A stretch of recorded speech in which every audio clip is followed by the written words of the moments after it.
Hello, welcome back to the Live Reality Game Podcast. My name is Steven, and I'm here with more Surviving Reelfoot, unfinished business postseason content. And today I'll be talking to Lydia. Lydia, how are you doing?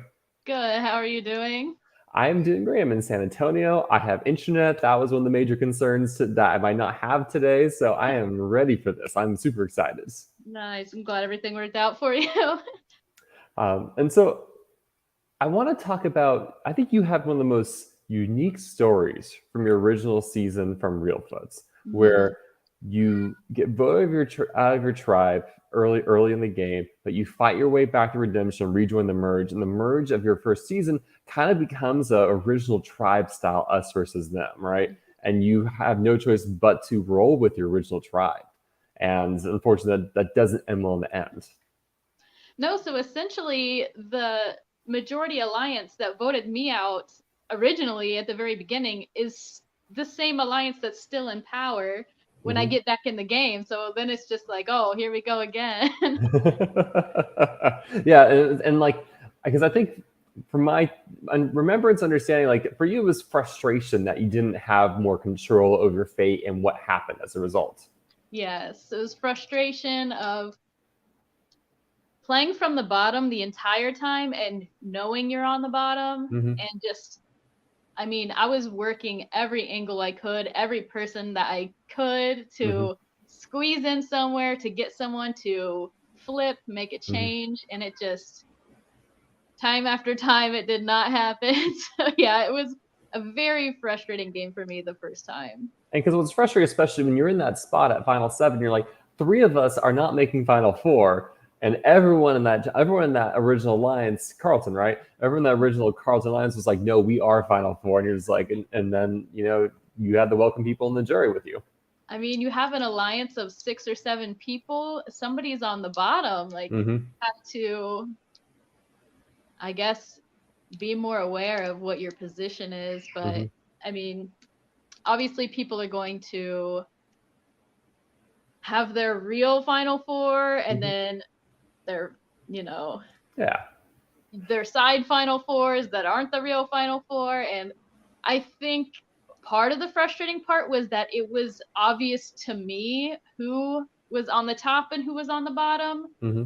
but who I thought was on the bottom was so unwilling to work with me that it was just not. And also in that final seven, there were 4 women. Hmm.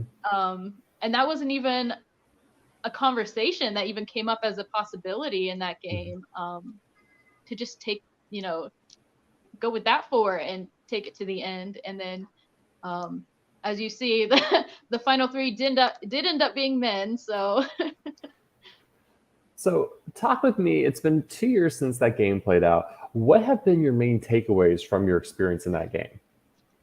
um, I don't think we have long enough, honestly, to Ah, go we have into time.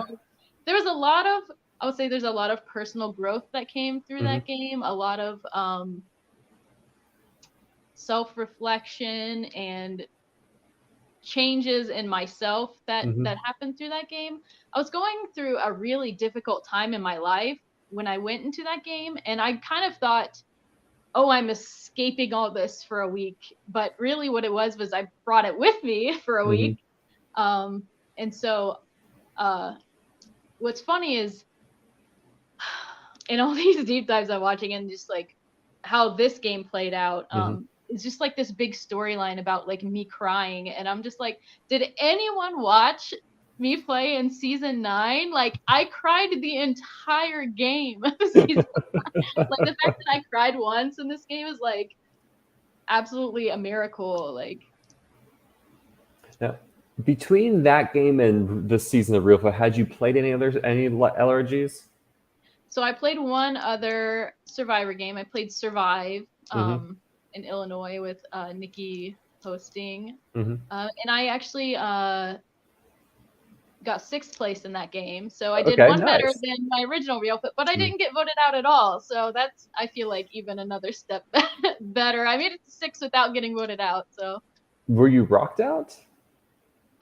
no. So at 6, there was actually myself and 2 others from my original tribe and Mm-hmm. 3 from the other tribe. So you could have seen it as like kind of a potential rock situation, but unfortunately, my guy flipped on me. Thanks a lot, Bergen.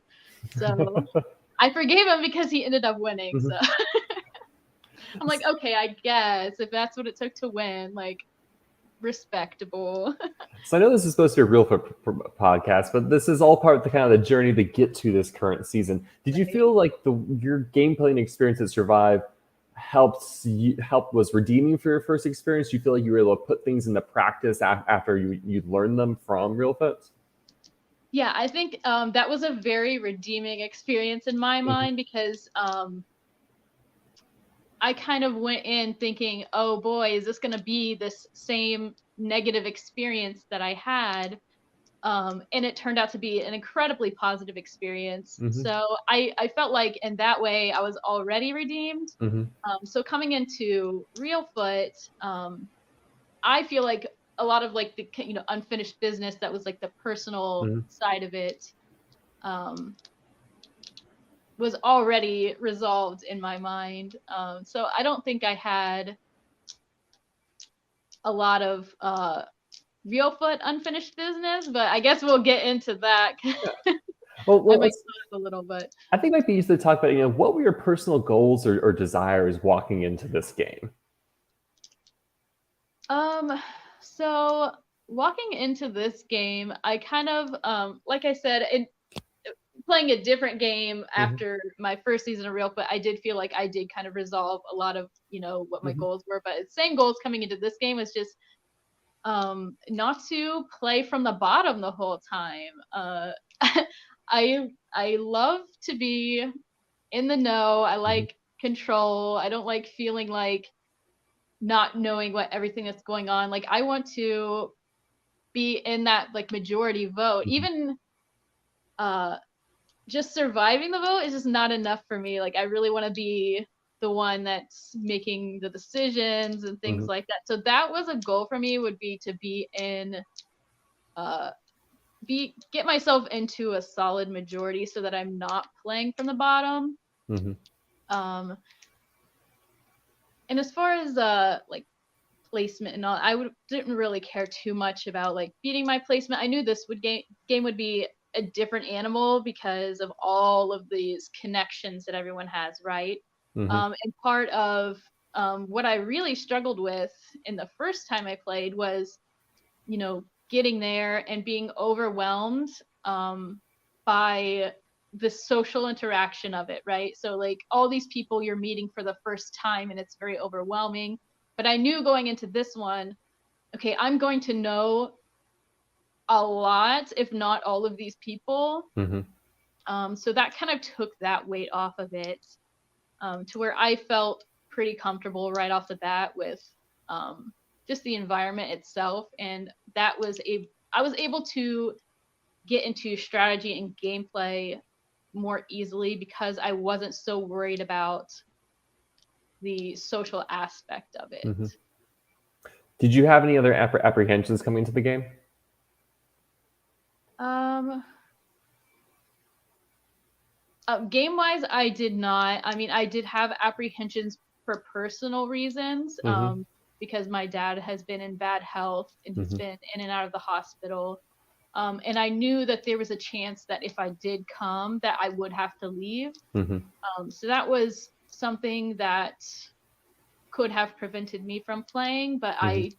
I decided to go ahead and do it because it was very important to me. And I thought, if I need to leave, I will leave. But I wanted to just, see how that worked out. Did you do anything particular to prepare for the game? Not really. I'm kind of on the Frank boat where he said he was more concerned about his wardrobe than anything else. That was kind of me. Yeah, I think this is important. Let's talk about your wardrobe because you wore an amazing frog hoodie of the game. Yeah. Oh, I should have worn it for this interview, but it's kind of bulky here. Yeah, You look the really frog thing was comfortable. very popular. I did that because First of all, it had a hood that zipped closed, and I thought if I could sleep in that at night with the hood zipped closed and just keep the bugs out of my ears, that would be cool. But also just because it's stupid and funny, and I just like to be weird, and like it's just like one of those things that like most people don't think of or do, and I'm just like, I just thought it would be funny. I'll do anything for the bit. See, I thought you were saying like it zips closed. So if I don't like a person in the conversation, just zip it closed and we're done. No more talking. No, but we got a good laugh out of it because when we swapped tribes, several people hadn't seen it yet, and I had it on, and I was sleeping, and they were all, kind of had got up, and they, so the first time seeing it was I'm laying down asleep, and out of nowhere I just sit up, and it's just this frog head. People are like, what? Who is the frog? So let's talk a little bit about the cast right now. Was there anyone that you wanted to see there, were afraid to see there? So, from my season, I really, well, obviously Frank, that's like a given at this point. I feel like we don't need to like beat a dead horse on me and Frank's friendship, but I really wanted to see Carlos, which was great because he was there. I didn't find out he was playing until that the infamous Facebook group was released. So I was really excited about that, and then I also was really hoping that Megan was playing because I really wanted to play with Megan. As that turned out, I didn't actually ever play with her, but so why Megan? I don't know. I just felt like very drawn to her. Like I felt like watching her play in season 10, I felt like she was somebody who was going to go really far in this game as well if she was playing, and I just wanted a chance to play with her because I didn't really get a chance to connect with her at season 10 because she made it so far, and I was there doing, just hanging out, doing production stuff, just came for the weekend. So I don't know, she was just somebody that struck me as somebody that I would want to work with. So Carlos and Megan, I think, were like my top two people that I was like hoping were there because I wanted to play a game with them. So there's actually a good chunk of this cast that comes from your season, right? So we already talked about Frank. We have Taylor, who's there as well. And she's from your original tribe. Yeah, so this is, I think, part of my unfinished business when it comes to Taylor, because Taylor and I were on a tribe together originally, and I felt like I really connected with Taylor, and I wanted to work with her, and she was the person in season 9 that I worked over so hard trying to get her to work with me.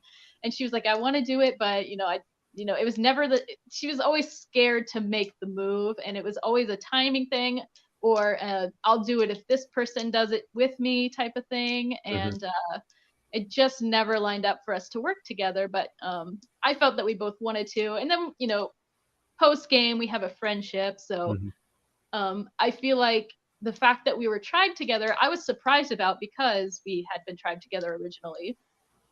But it gave us an opportunity to connect and work together in this game. And I think that that was really cool. What about Skylar? You didn't start in the same tribe in your season. However, you both were in redemption with each other.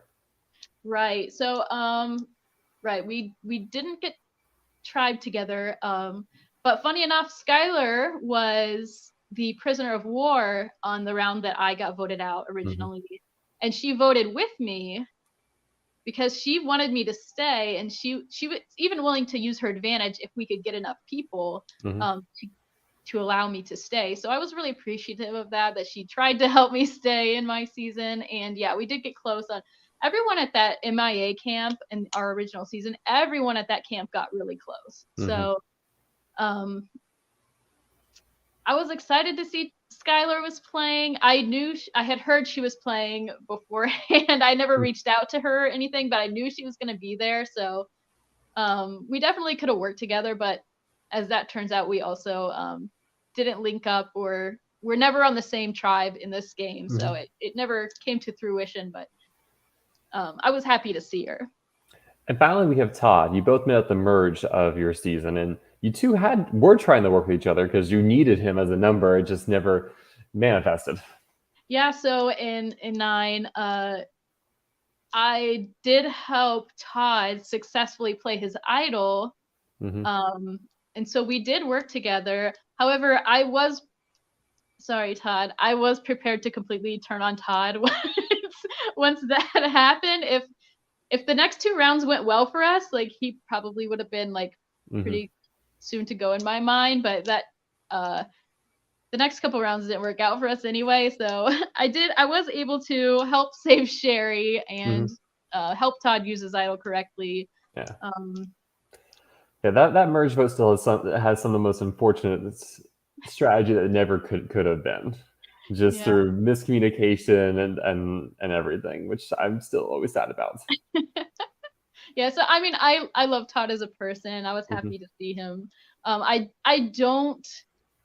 don't know that Todd and I would ever work well together for a Hmm. long period of time. I don't think he's like the type of player or the type of personality that I really would Hmm. want to lock in with.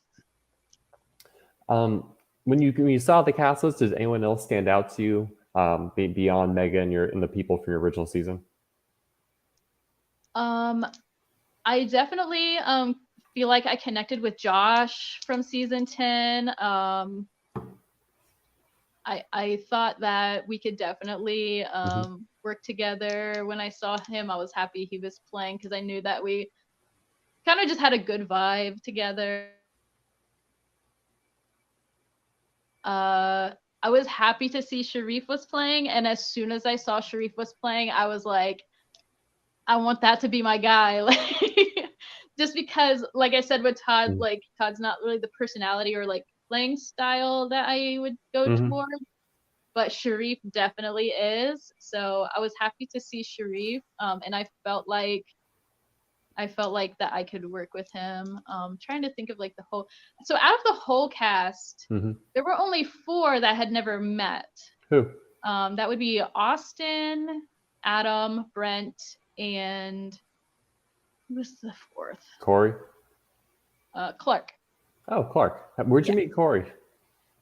So I met Corey a few times at his own house, Ah, gotcha. um, because I'm friends with Travis. Hmm. That would do it. Yeah. Um, so you arrive at the game, and I want to kind of talk about the opening twist before we get into the meat of your new tribe.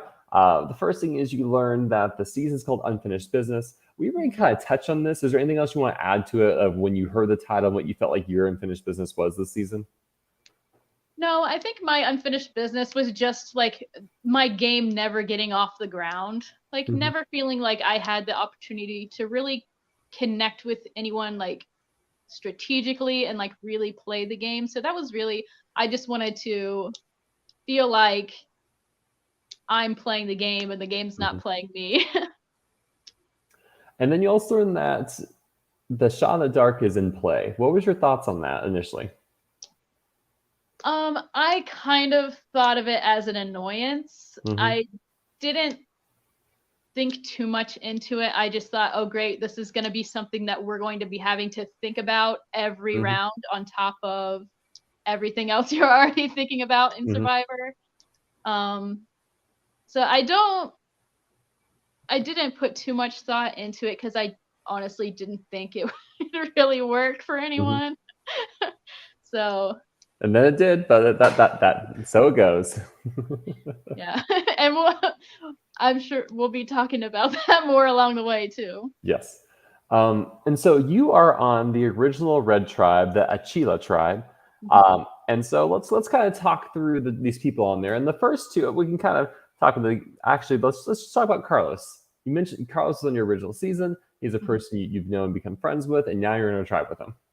Right. So Carlos wasn't somebody I really talked to outside of the game. Hmm. So making a connection with him in the game, it was pretty much like uh starting, ground level from the Hmm. bottom. But I did go to him write pretty quickly and say, I'm like really glad to see you and I really want to work with you.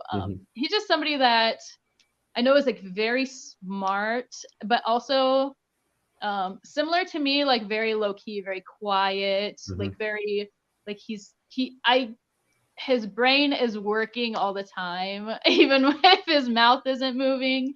And so I kind of relate to that, and I thought he would be a good ally to have, and I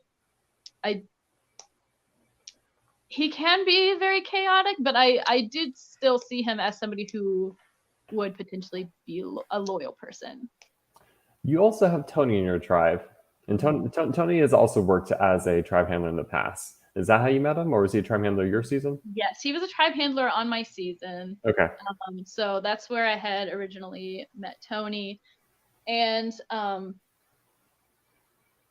so rewinding to when we were actually separated into tribes, I think I might have been possibly the last person placed on my tribe, or maybe second to last. So I was seeing a good chunk of who was on each tribe before I was placed, and I mean, I was like, please put me on red, please put me on red. I think red actually ended up having too many people that I wanted to work with on it. Like I'm not kidding when I say every single person that was on the red mat was somebody who I considered this is somebody that I could work with or strongly desired to work with.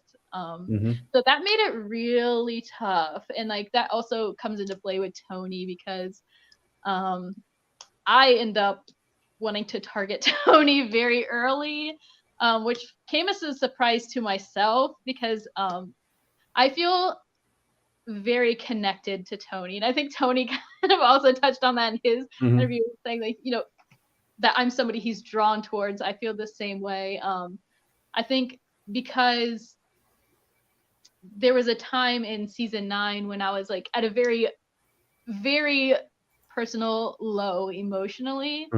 And he was somebody who was there for that and kind of helped me through that. So we had a very strong bond, in my opinion, because of that. So I wasn't sure how that would play out in the game. I just felt like if I needed someone to trust, that I would trust Tony. So that was my feelings on him. And Tony gives you a little bit of a roller coaster in that second vote, but we'll get to that later. You mentioned Sharif as a person that you kind of identified as wanting to work with, and now he's on your tribe. Right. So right away on that tribe, I wanted to go to Sharif over everyone and try to lock something in with him because I wanted him. I always just the way that I play, I like to have a day one. I like to have a number one, like kind of ride or die person because that allows me to feel like I have an outlet for my thoughts and information. So I like to talk out everything, every scenario, everything that happens. And so I just have to find that one person that I trust enough to tell absolutely everything to. I just can't hold it all in and have it to myself. I need that at least one person, and I really wanted Sharif to be my person because he just fit the mold of the type of person that I like to work with. I did feel he's like a loyal person, but also he's a great shield.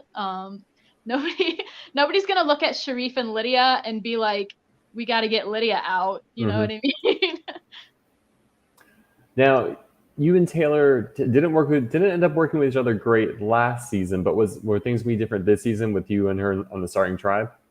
Yeah, I think so. And well, Taylor is somebody who I am friends with, so that holds a little weight to me. But also, I do think she's a type of player that, like this, to a certain degree, can shut that off a little bit and be like, this is the game. So I never believed in my mind Taylor won't vote me out. Like I strongly believed she would have voted me out. But I did also strongly feel she's not going to target me right away early. We're going to work together as long as it's benefiting us both. And we can get as far as we can together. You're meeting Clark for the first time in this tribe. Right. So I had never met Clark before. He was, I think he was the only person on my tribe that had never met in person. So when the Facebook group started with the cast release, Clark was one of the only people that I actually spoke with during that time. I didn't want to do a lot of pre-gaming because I just feel like that adds way too many dynamics. I just want to get there, meet everyone, see what tribe I'm on, and then, go from there. But Clark was somebody who immediately when we started having a conversation, it was just like one of those things where you just connect with somebody. Like the conversation was just really great. I felt like we're such similar personalities in a way, that, and it took us not 10 minutes of never talking to each other before to realize that we were very similar. So I did want to work with Clark. I think that the unfortunate thing that happened on that tribe, I didn't unfortunately get to work with him, because there were so many people on that tribe. Like I said, that I originally, like, these were all a lot of my top people that I wanted to work with. And I think that kind of played out with mine and Clark's relationship, that we had a good foundation for, this is somebody I could work with, this is somebody I could trust, but it just didn't strategically end up making sense for me to go that direction. Had this been a season with all strangers and you meet Clark, much more likely you work with them. Absolutely, yeah. Finally, we have Sebastian, or Bash. Right, so I was able to watch Bash play last season. So I knew he was a little, a little chaotic at times, and I did think that he was somebody I could work with, but I don't think that ever would have worked. Now, looking back, I really don't. Yeah, because so like looking at the overall makeup of this tribe, you have Carlos and Taylor from the original season, right? Both people you said you want to work with. You have Sharif, who you said you identify as like, I want to be his person.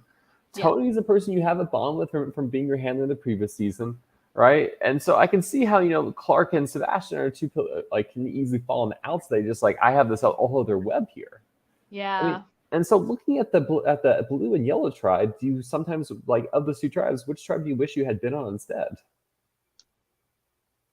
I think that this tribe gave me the best chance to make it to where I did, and to make it to the swap. If I had been on the blue tribe, I think there would have been too much emphasis placed on me and Frank being there. And on the yellow, I don't think that I am social enough to have worked my way in there, because I didn't have as strong of connections there, and it's difficult for me to work in socially as quickly as some other people. They had a lot of very social people on that tribe, Skylar and Adam, and I don't know if I would have clicked with Todd or not. And then I like I had said, I did really want to work with Megan, but looking back over the season, I'm not sure that we would have clicked. Frank would like to point out that come the dark side, they have a couch. I know. The couch was very comfortable, but and I many do hammocks. think that I get targeted sooner on that tribe than I would on Red. I think Red was like the perfect tribe for me, honestly. So the game starts with a reward challenge, and this is a challenge. Stuff happens. You have to unscramble a phrase at the very end, and Todd disqualifies the yellow tribe, and your tribe, the red tribe, ends up winning. Yes. So that was great. It was great to have like that first win to kind of get our morale up. I think we won like waterproof matches that we never ended up using. So all in all, kind of pointless. I think I still have one of those matches. What a souvenir. Yeah. So it was supposed to rain a lot. So I think they threw that in there as a reward, just out of pity. But then it didn't end up really raining too much. So we were just fine with the flint. Talk to me about that first evening at camp. The first evening at camp. Well, we definitely didn't get into, I personally didn't get into any alliance talks, strategy talks, anything like that the first night. I was completely oblivious to the fact that Carlos had immediately found the idol, essentially. I was just worried about making it look like I was doing enough not to be lazy without actually doing a ton, because I am actually lazy. So The I was doing secret a is lot of out. firewood collecting and, like, holding up the ropes for Sharif so he could, like, build the shelter and stuff like that. And then do you want to hear the do you want to hear the spider story? Yes. Okay. So I gotta tell the spider story because this was awful. And I'm not kidding when I tell you that it definitely went through my mind to quit then and there. And I'm not a quitter, but so the scenario is it's starting to get dark. We're all winding down. We're kind of just sitting in the shelter, like, let's get ready for bed. Of course, it's, super hot during the day, so you're not wearing pants. So I'm like, okay, let me get all my long sleeves and my pants on so we can go to sleep. And I have these baggy pants, right? And so I put my pants on, and then I had one pair of socks underneath, and then one pair of socks pulled over my pants, so that bugs couldn't crawl on my legs. And so I, like, I have my shirt tucked in and my socks tucked in so nothing can get in my pants. But then I think to myself, oh, I should go pee because I don't want to be disturbing everyone once they're already fallen asleep. So I'm like, okay, I'm going to go one last time. So it's already dark, and I'm like, I don't want to walk all the way. So me and Taylor built a little girls' room on the trail, just off the trail. We hung up some leafy branches to kind of have some coverage, and we had, like, a nice log to lean over. It was a nice little bathroom, but I was like, I don't want to walk all the way down there. It's dark. So I just kind of went off into the brush more. And so, pull down my pants. A spider crawls in my pants while they're down, and I pull them back up and I tuck my shirt back in. So There's now no escape. Now he's trapped inside. There's no escape. There's no getting out for the spider. And I was completely oblivious. I had no idea the spider was in there. So I go back to the shelter. We're just hanging out. 20, 30 minutes maybe. We're talking and, laughing. And then I'm oblivious still to the spider. So then we decide to lay down and actually go. So we're, in our sardine position on the tarp. And I think I was between Carlos and Taylor. You know what they say about, like, sleeping next to the people you're working with. So I'm laying there, and all of a sudden I feel something crawling on my thigh, and the something felt pretty heavy. So I had no idea what it was, but I knew it was something. And I said, oh my God. And within, you got to ask Taylor how quickly. I would say it took me less than 2 seconds to take my pants off. I just threw them off. And I'm freaking out, and everybody sits up and they're like, whoa, what's going on? Because I'm freaking out. I'm like, I think I probably started yelling, there's something in there, there's something in there. And so I think it was Tony who picked up my pants and started turning them inside out and shaking them. And then plop, it lands right on the tarp. I knew from the sound it made landing on the tarp that it was going to be something big. And I look, and it is like this big wolf spider. And I was almost about to lose. I was, like, panicking. I was crying. I was like, oh my God, I can't believe that was in my pants. And they just shoot it off. So that was my story. And I was like, I don't want to put my pants back on, but I know I have to because it's going to be cold, but I don't want to. So that was a rough night. I was really ready to just walk in the house at that point, but I was like, I can't quit over a spider. But it was terrifying. And so you made sure to never let that happen ever again? Yeah, every time I went pee after that, I did not take my pants with me. I rolled them up and I stuffed them in my bag. I was like, these pants aren't going anywhere in the woods. Wow. Yeah, because I don't remember because it was a different location my season. I don't remember there being spiders like that. Thank goodness. Yeah, we saw several of those big wolf spiders, like the big ones that look like tarantulas, and Hmm. then we saw at least 2 black widows in our camp. Hmm. Yeah. This is why I So stay inside. shout out, just like a PSA to anybody who's playing games, make sure that you keep your pants secure at all times. So beyond that, the first night goes well. Yeah, the first night was great, which that was another thing that I was like really nervous about coming off Mhm. my original season, was that I got sick my original season, and it was just like, and poor Carly, I think got the brunt of it this season with the vomiting. But yeah, Mhm. my first season I was just vomiting constantly, and so that was one thing that I was like, please don't let that happen this time. So getting through the first night and feeling Mhm. physically good, I was really happy.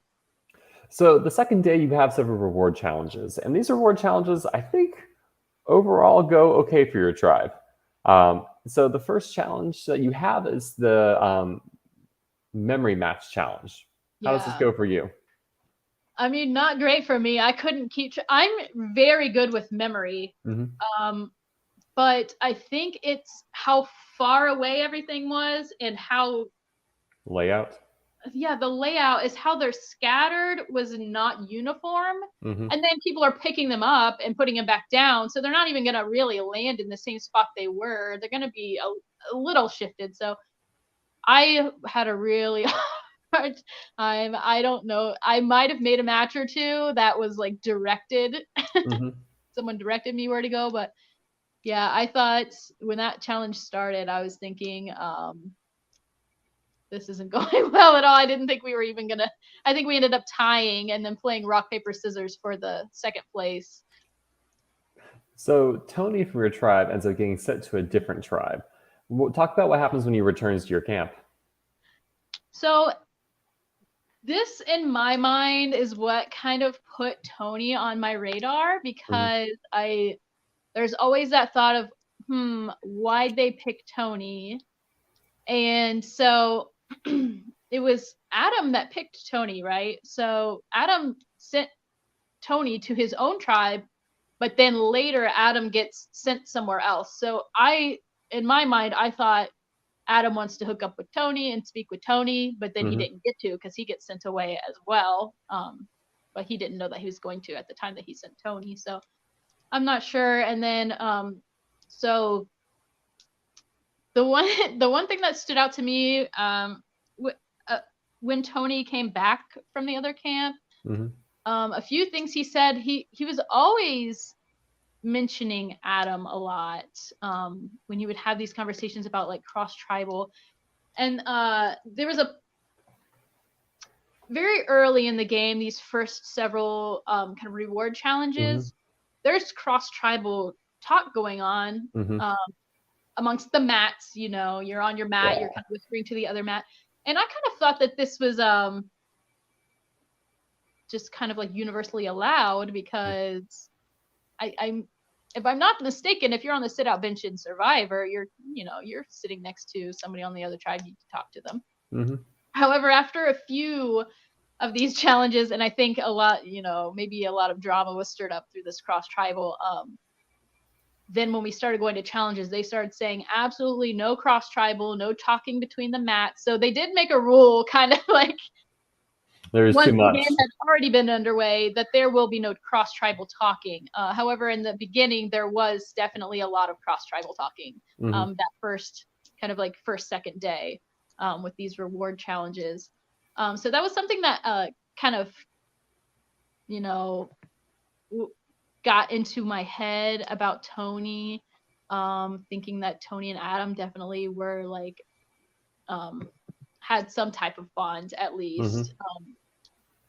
Because Adam would, or Tony would mention Adam when he was giving us information about the other tribes, Hmm. where he would be like, oh, I found this information out because Adam told me this, that type of thing. But the other thing that he said when he came back from Yellow was that Skylar had told him about the whole blue and yellow ganging up on red thing, which I think that, that was from that challenge. Yeah, May goes over to Skylar, says, we want to work with you, take out red.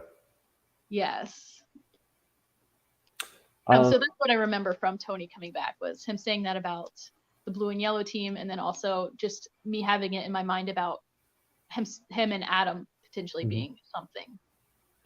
How actively are you hunting for hidden immunity idols? I did not hunt whatsoever. Which was great. I was kind of keeping my eye out as I was collecting wood. I was keeping my eye out, but I did think that it had most likely, in my experience in the 2 other games I've played, it's been found right away, immediately. So I did think probably somebody had already found it, but I just was more worried about not being seen looking for idols, because that was also something from my first game that I originally wasn't looking for idols at all, but I was accused of it so much that I was already a target for it. So then I did start just openly looking a lot. So I didn't want to even give anyone any reason to think, oh, target her, she's looking for idols. So I wasn't really worried about it. I was more focused on, if I have the connections I need, I potentially wouldn't need the idol. You head to your next reward challenge, the last set 3, and this is the endurance challenge where you're holding a box to your legs with a partner. And this goes for a couple hours and has some temptations. Who are you partnered with for this challenge? Oh gosh, you know what? This was eternal for me because I sat out of this challenge. So at the time I was just sitting on the mat. I was trying to now this is also I was bored, so I just had to find things to do, like look through all of my tribe's bags while they were over there with their legs up, and like try to create a little bit of chaos. So I decided to go to the blue tribe and be like, hey, what the hell? Why were you ganging up on us with the yellow tribe? Because that's what I heard. So I wanted to kind of like stir something up and be like, maybe get them going at each other, like, oh, who told?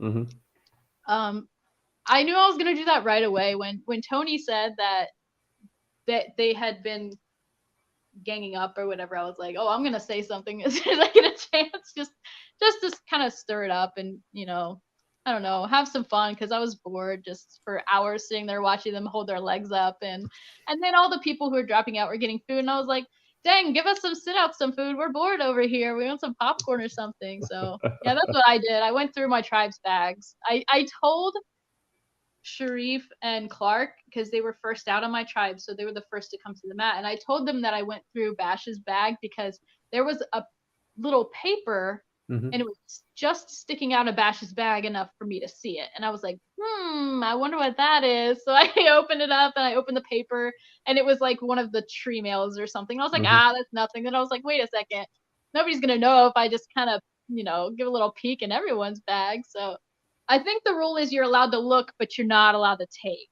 Can't dump it out on the ground and sort and put it back in. Yeah, so clearly Carlos already had the idol at this point, but I didn't know that, and I didn't find it in his bag. I'm sure he had it well hidden, more so than I wanted to look in front of everyone there. But I just thought it would be funny to do. So this is a boring challenge for you, but so heading back to camp, you've gone through reward challenges. How has your relationships with other players developed, and have you started to talk about strategy as this day has gone by? Yeah, so I think the second day is probably when I started to try and make solid like alliance connections. There was a point at which I had already, I think, gone to Carlos personally and told him I really wanted to work with him. There was a point at which it was Taylor, Carlos, and myself in the camp, and everybody else was kind of either off doing, having conversations, firewood, doing confessionals or whatever else. And so I kind of gestured to the both of them like, hey, us three, because I knew Taylor and Carlos had a friendship and they were Mm-hmm. close. And they had played together, multiple times before. So I knew that they would be working together, So I thought, let me like put myself in that Mm-hmm. too, just as a safety. So I did gesture to Taylor and Carlos, like, hey, us three, right? And Mm-hmm. they both like, yeah. So I do think that I think that was solid. I don't know for a fact, but I think they were down with it. Because you're not gonna, if somebody comes to you and is like, hey, let's work together, you're typically not gonna be like, no. You're gonna say yes, even if it's a no. But like, I do Mm-hmm. think that was probably genuine. And then I want to say that like second day, like that full day was when I think that's when I went to Sharif and really solidified. I mean, I just laid it out there with Sharif. I was like, I know that you have no reason to trust me. I don't really have any reason to trust you, but I was like, I'm choosing to trust you. Like, I want you to be my guy, so I'm gonna trust you, and I'm gonna like, you're my number one. And I was like, you don't have to tell. Like, I didn't expect him to tell me that I'm his number one, Mm-hmm. but it didn't matter to me at that point. I just Mm-hmm. thought, I'm gonna make you my number one, and then, I can just prove my Yeah. loyalty to him, and then, I felt like that would solidify that. Um, Had you heard any names being thrown around for first boot? I didn't hear any names until after we had lost Well, immunity, let's jump to that but challenge then. I did. There was one thing. So I was getting close with Sharif, and there was a point at which I was having a conversation with Sharif, kind of like a little, whispery Mm-hmm. conversation, and I think Bash noticed Mm-hmm. and kind of was like, hey, what was that about? And I just kind of thought, I didn't like that he was questioning like a conversation that I had with somebody else. That it's just like, let people have their conversations. Everyone's playing hard in this Mm-hmm. game, right? Because I mean, it's unfinished business. Everyone wants to Mm-hmm. play hard. So that is what kind of put Bash on my radar. And then the other thing was I had a conversation with Bash about myself and Taylor, because I said I can already sense that there's going to be a target placed on me and Taylor as a two, Mm-hmm. simply because we were the only women on that tribe, Mm-hmm. um, and we spent a lot of time together. Mm-hmm. Not that like everyone was spending time together because it's a small camp, we're all just like kind of right there, but like if we're going to the restroom, I'm not going to walk off with Carlos to go to the restroom. I'm going to walk off with Taylor to go to the restroom. Yeah. So I mean, it was a lot of like walking off. I think that kind of initially was like, ooh, like maybe we shouldn't do this, but also it's like it's natural to gravitate that way, Mm-hmm. for the two women to gravitate toward each other, I feel like. So I was expressing concern to Bash about that. About, oh, I don't want us to be seen as a pair just because we're women. And I think that he kind of, the opposite of what I wanted to happen with that conversation is what happened, which was that I do think Bash did go and like have conversations with other people that Taylor and Lydia are a pair. So yeah, that kind of I feel like at that point Bash was like on the bottom of my list. Uh, so that would have been a name that would have come up in my mind, but I don't know that we said his name until after the challenge was lost.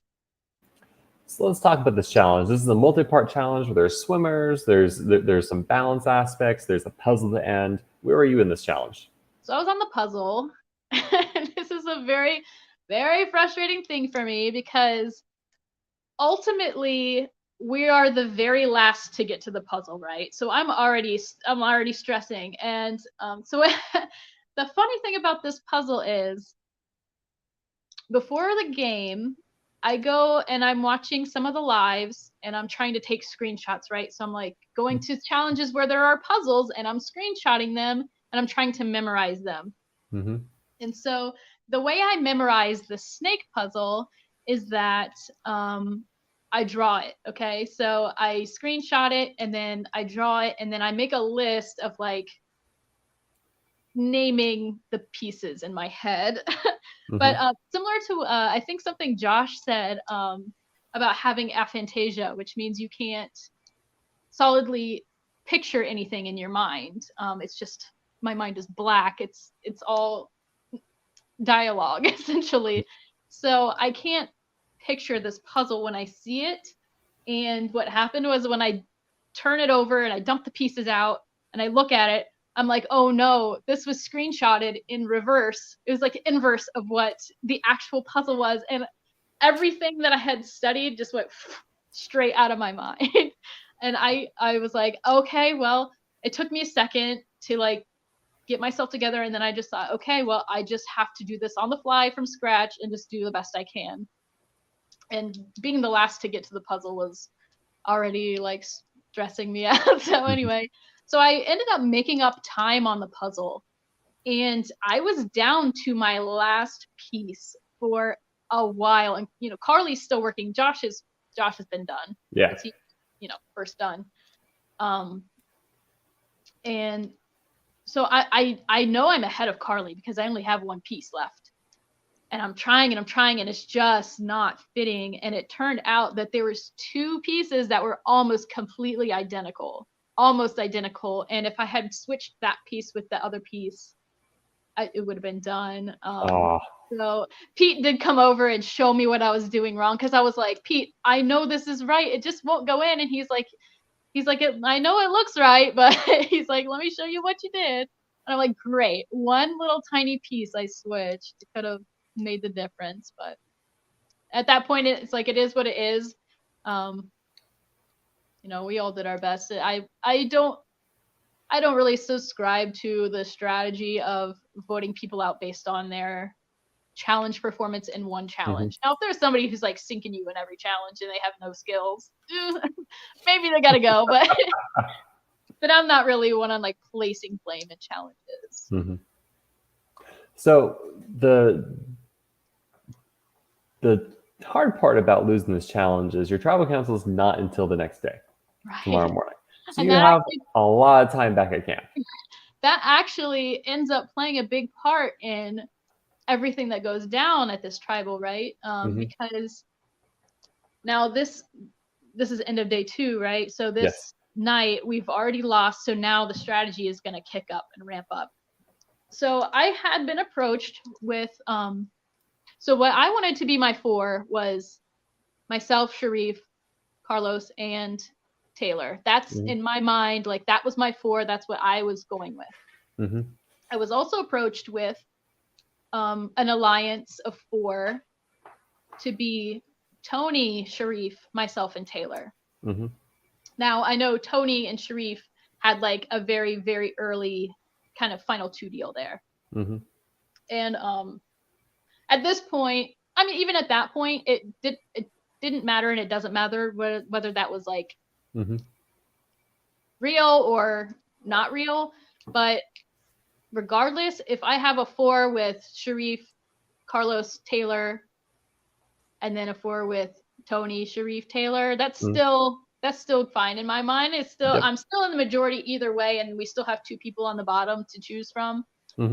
However, I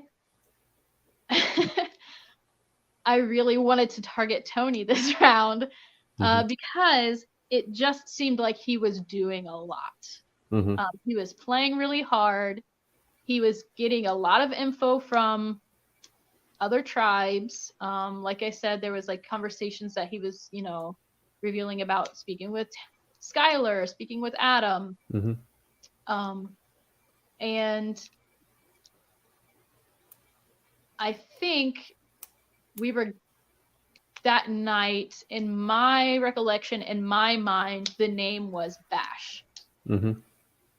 But I I don't know if Taylor and I had this conversation one-on-one, or if we were both on the same page, or just automatically about this, but it came up that it was said between myself, Taylor, and Tony, let's not throw it, let's lock in as a group, as an alliance. Let's, like, this is the alliance, we're locking it in. However, let's not throw a name until tomorrow, because there's no reason to give that person any chance, any extra time to either flip it or find an idol. I don't think at this point, I'm not sure if it was this day or the next day that I found out about Carlos' idol. It might have been that night. How did you find out?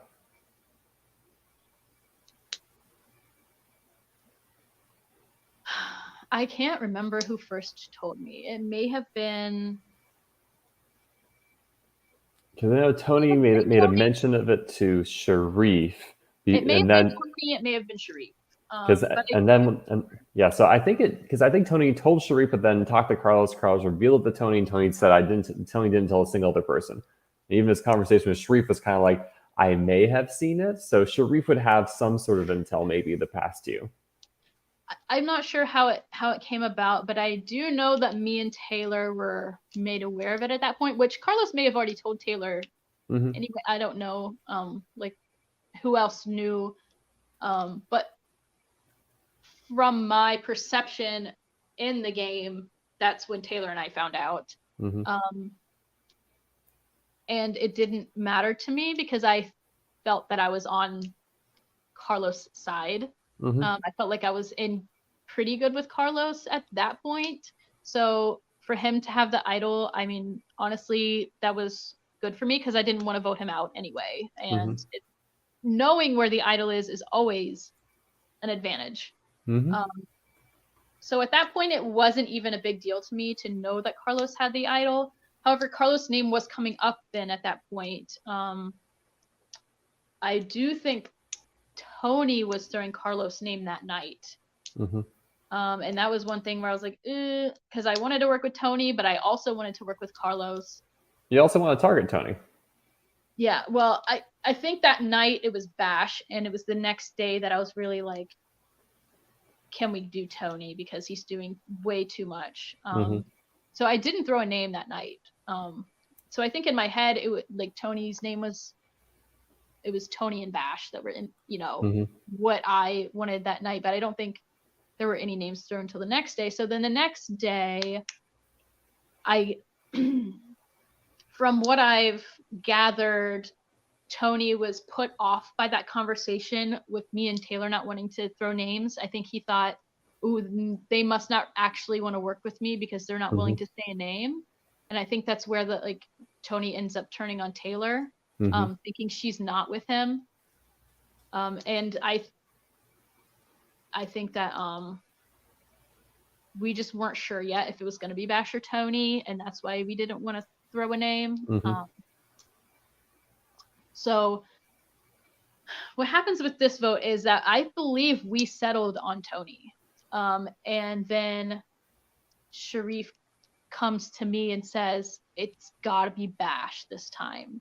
And I was like, come on, Sharif. No, like, I want it to be Tony. Like, Tony's playing a lot harder than Bash is. But apparently Bash had already maybe had Sharif's name in his mouth a little bit or something. And that really freaked Sharif out. And he was like, I just can't have it. Like, we can't have that. We can't have, somebody saying my name. So I think that's how it became Bash. And it was kind of a deal with Sharif that, like, it's funny now because everybody talks about, oh, like, how it is working with Sharif. It's always, it's what Sharif wants to do. That's what you're going to do. And I just think it's funny looking back because that's exactly what ended up happening. All right. I was like, I'll give you Bash this time because it's important to you. And I was like, it's got to be Tony next. And sure. And then it doesn't happen. So it's kind of like, okay, I'm giving you this one. You got to give on the next one. But we'll talk about that next one, I guess. But yeah, so we settled on Bash, and the four that I believed were, myself included in the four, myself, Sharif, Carlos, and Taylor did end up voting the way that, we said we were. So I felt really good after that first tribal that, okay, the people that I asked to work with me are working with me. And the thing that we said we were going to do, we actually did. And I did actually include Tony in on that too with my vote, I believe. Like, at least I believe Tony knew I was voting for Bash because they weren't going to tell. You have the Bash, Tony, and Clark believing that the 5 men were going to vote Taylor. And they weren't going to include me on that. Like I said before, I think that it was already a perception of the 2 women being like essentially kind of a pair. And I don't think that was the case because I didn't even consider her my number 1 or maybe even my number 2. So that was a little weird that they did left me out essentially on that, but I didn't get left out because, I was in the majority. The majority I thought was the majority was. So I felt great after that. I thought, wow, at least one tribal went my way. Yeah, it ends up being a close vote of 4-3 with Bash going home. And because I was wondering, were you in a swing vote position between Sebastian and Taylor? But it sounds like with the way the alliances had structured and the way information was flowing, it was clear that you were not going to go to the other side. No, and I knew they were voting Taylor because Sharif told me they were. So I knew, but I was not invited to be on that plan. So even if I wasn't a swing vote because they hadn't even approached me to vote that way. But I knew that they were voting that way. So do you go straight to the next challenge or do you head back to camp? Oh. we head back to camp at this point, and it is heated. Absolutely heated. It is. First of all, I was just glad that I was not in any of that drama because I was left out of that vote. So essentially I was like kind of, that goes into the next round with, Tony trying to get back in my good graces, essentially. So there was a huge blow up between, obviously Taylor's mad because Tony tries to vote her out, and we're supposed to have a 4-way alliance with them both in it. So it's like Taylor's like, what the hell, Tony? Why'd you try to vote me out? I thought we had an alliance. I voted the way I said I was going to. And then you have Tony saying, what the hell, Sharif and Carlos? You told me you were voting Taylor, and you made me look stupid. Now I look like a jerk, and you guys are in the majority. So we have several people not happy with each other.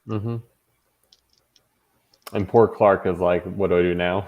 And then, Clark essentially is also mad at Sharif and Carlos for not doing what they said they were going to do, and essentially putting Clark to the bottom now because he was left out of what the real majority was. So yeah, I think I may have been the only person on that tribe going back that was not upset.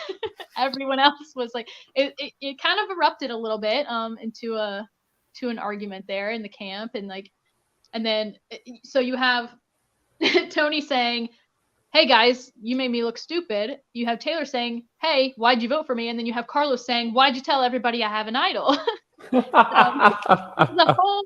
A whole thing. That was a very interesting round, coming back to tribal. And then, then I think after that, we are going into the next challenge essentially pretty broken as a tribe. Which is bad because it's a communication-heavy challenge, which involves players being blindfolded and having to do various tasks. Where were you in this challenge? So Taylor and I were on the alphabet puzzle.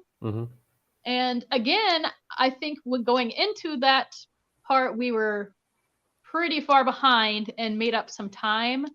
However, I don't think communication was our issue in that challenge, because we were broken into pairs, so it was really up to just 2 people to communicate with each other. I think we had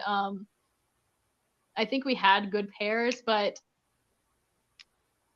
oh yeah, the thing of that challenge was in the very beginning, Carlos was blindfolded trying to find pieces, and that took a very long time.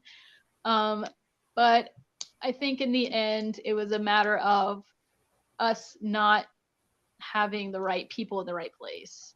Because Carlos should not have been the person blindfolded looking for the pieces, because that he wasn't comfortable doing it. So we should have had someone there that was more comfortable just risking life and limb and like just running. No. And then with the puzzle, I think we kind of misunderstood what the puzzle was going to be. It was a math puzzle, but we thought it was a math equation, and then it turned out to be like a logic puzzle. So we probably didn't have the right person on that either. So yeah, it was a little bit of a mess. But okay, losing that challenge, I didn't feel too bad about losing, because I did feel solidly safe in a majority that also possessed the idol.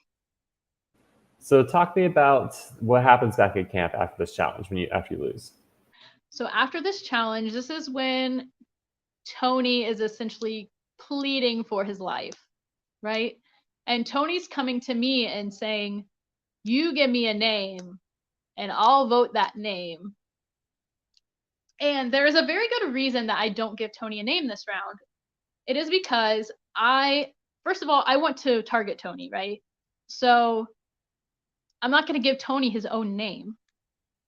But then it becomes very apparent that there's pretty low chance that Tony does not play his shot in the dark.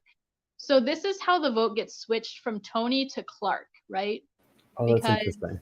Because we're thinking, if Tony plays his shot in the dark this time and we vote Clark, it doesn't matter whether he's safe or not. He won't have any protection for the next round if we lose again. So I'm not going to give Tony Clark's name, because I don't want Clark to play his shot in the dark, right? Because if Tony and Clark both play their shot in the dark, then who are we going to vote for, you know? So this is a round where I do think the shot in the dark came into play in my mind, because I was thinking, let's not vote Tony. He's for sure playing shot in the dark. Let's vote Clark because he's not, and we'll just split, right? Because Tony's not going to have a vote. If we split 3-1, then we're safe, right? So that's interesting. I didn't realize Clark was collateral damage. Yeah, in a sense, that's because unfortunate, and I didn't want to vote Clark out. And there was actually, this is another time, Sharif, where Lydia gives in to Sharif, because I did have a very close personal bond with Clark, just, on a friendship level, and I did not want to vote Clark. But what happened at that challenge with the water and the swimming, apparently there was some bond created between Clark and Sharif that Sharif felt very strongly about. That Sharif was like, I don't want to write Clark's name down. And I was like, Sharif, I don't want to write Clark's name down, because, we're going to split 1 on Tony, 3 on Clark. So I was like, please let me be the one Tony vote, because I want to be the Tony vote. And Sharif's like, please let me be the one Tony vote.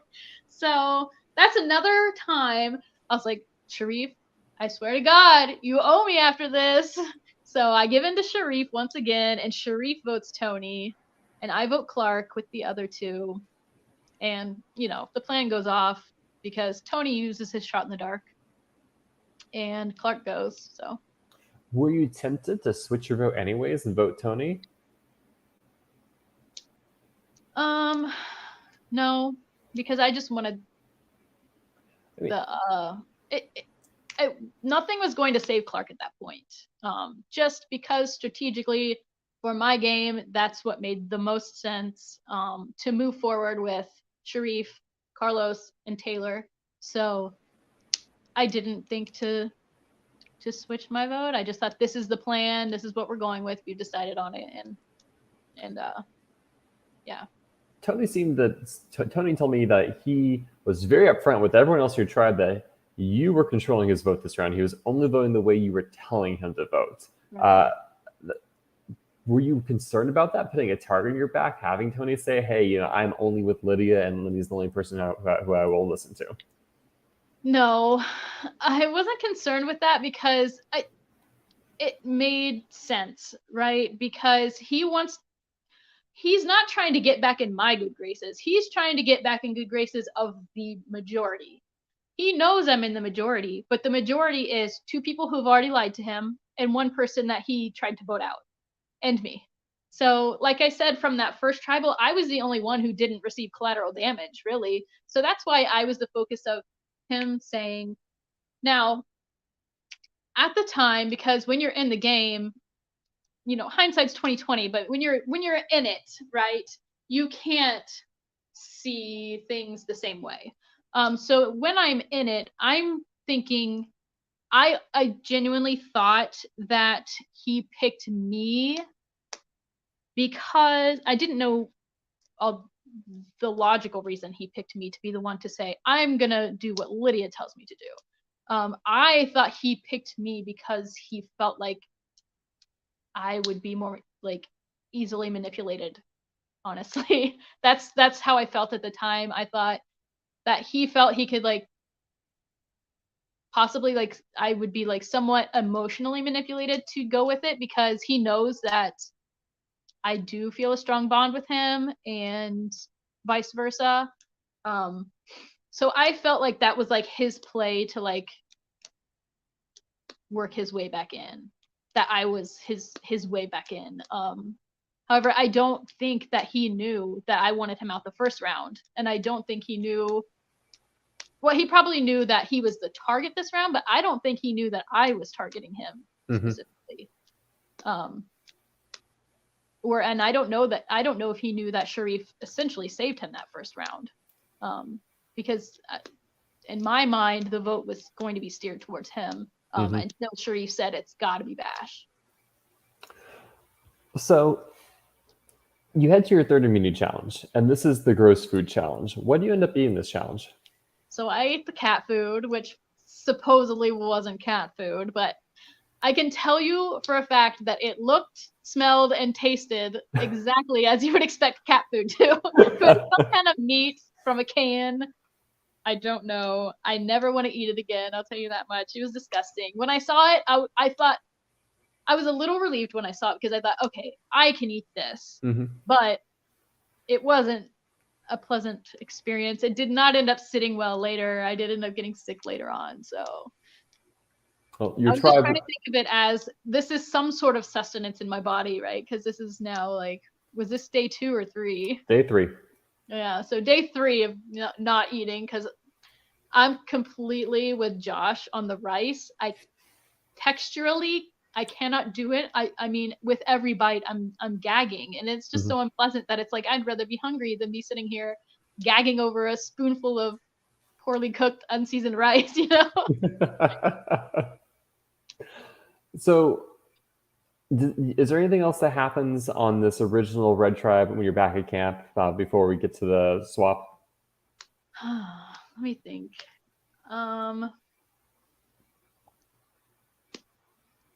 I don't think so. I think the only thing was I didn't want. I'm so sorry, Tony. I didn't want Tony to get to a swap, so like I was not happy that he did, but were you predicting a swap? I think we were. Yeah. Okay. I think that we were. So Nate is voted out from the Blue Tribe, from which you will, I'm sure, learn later will be due to the shot in the dark and Josh being targeted. You get to the challenge field and you have a tribe swap. You swap from 3 tribes to 2, and you will stay on the Red Tribe. Right. I guess, do you want to talk about the challenge and talk about your tribe, or tribe then challenge?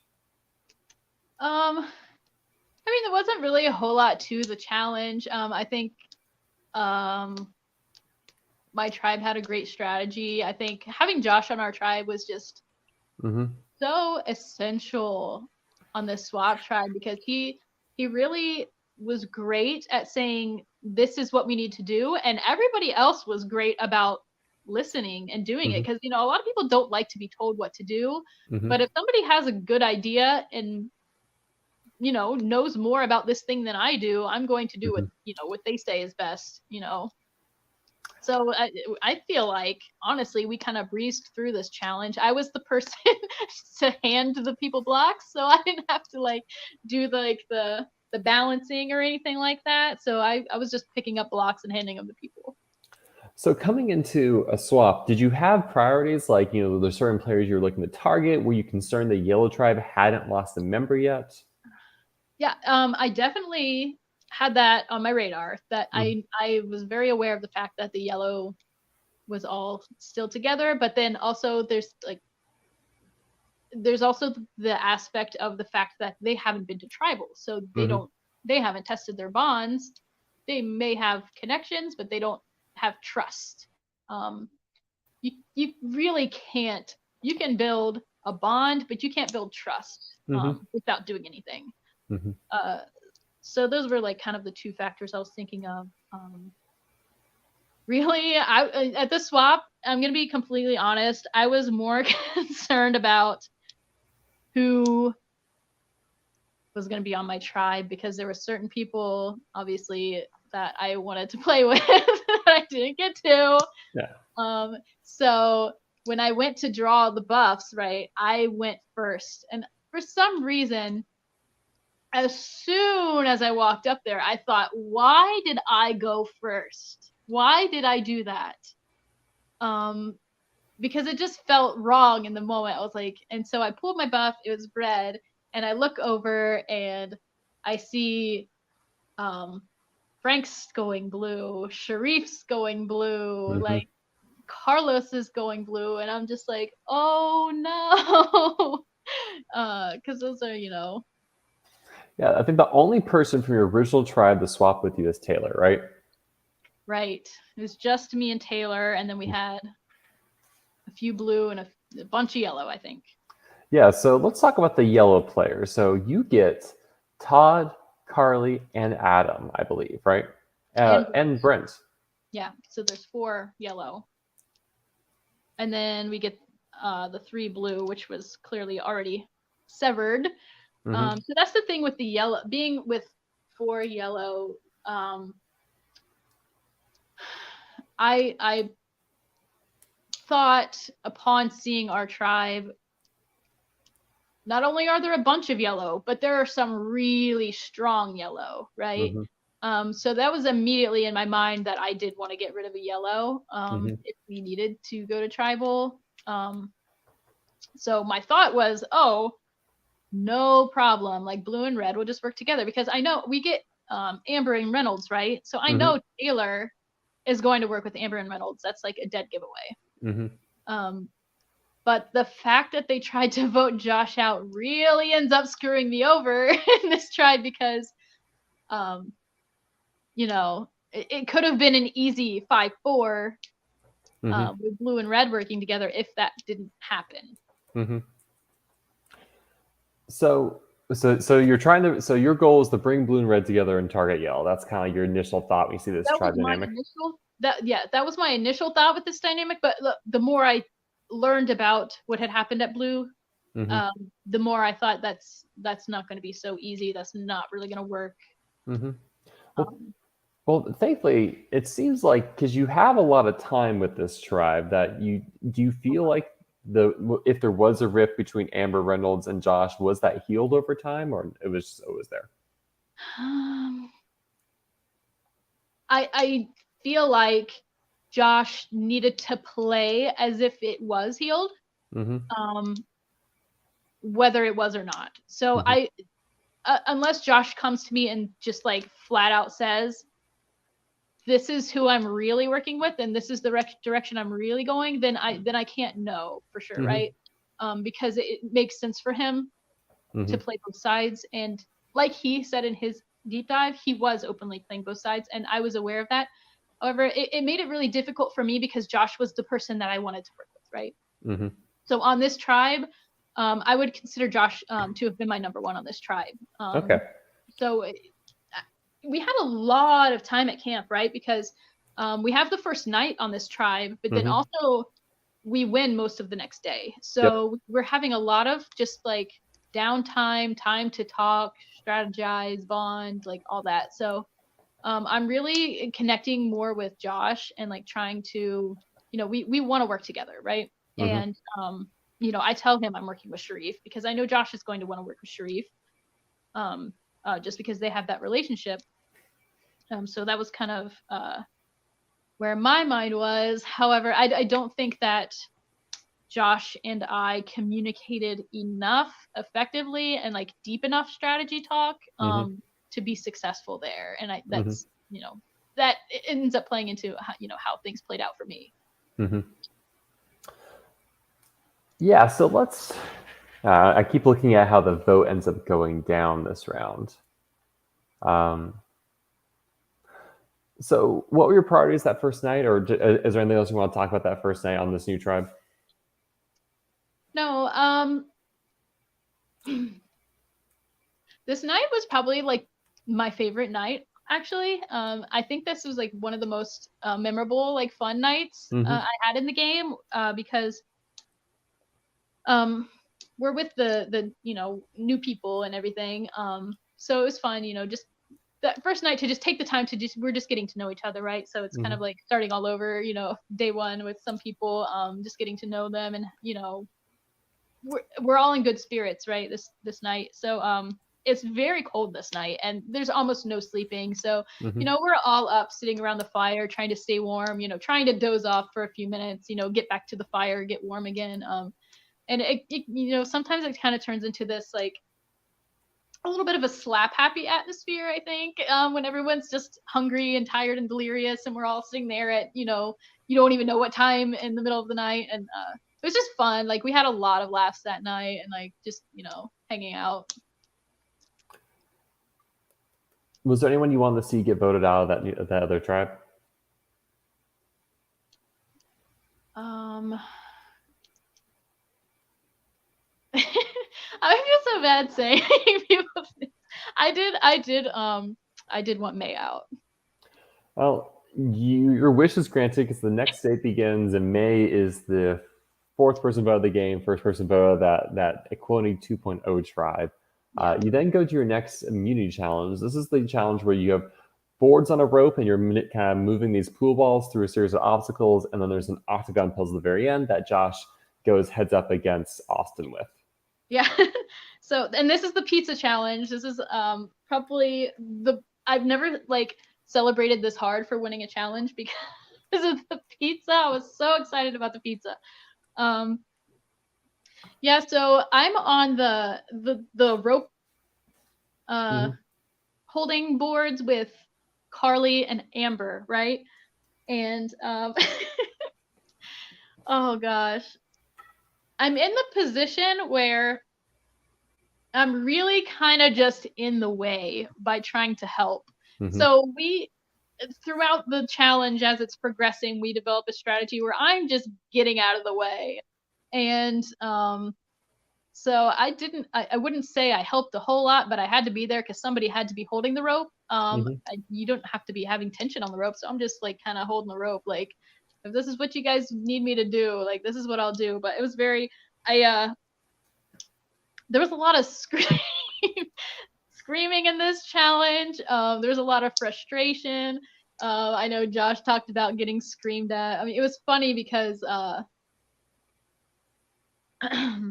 the girls are yelling at the guys, like trying to tell them, like, no, do this Mm-hmm. strategy, do that. Like, they're looking over at the other team, being like, no, they're doing this. You need to try it that way. And like, then we have Josh behind us, and like, what it is we're focused on this ball because we're balancing it and carrying it at the same time.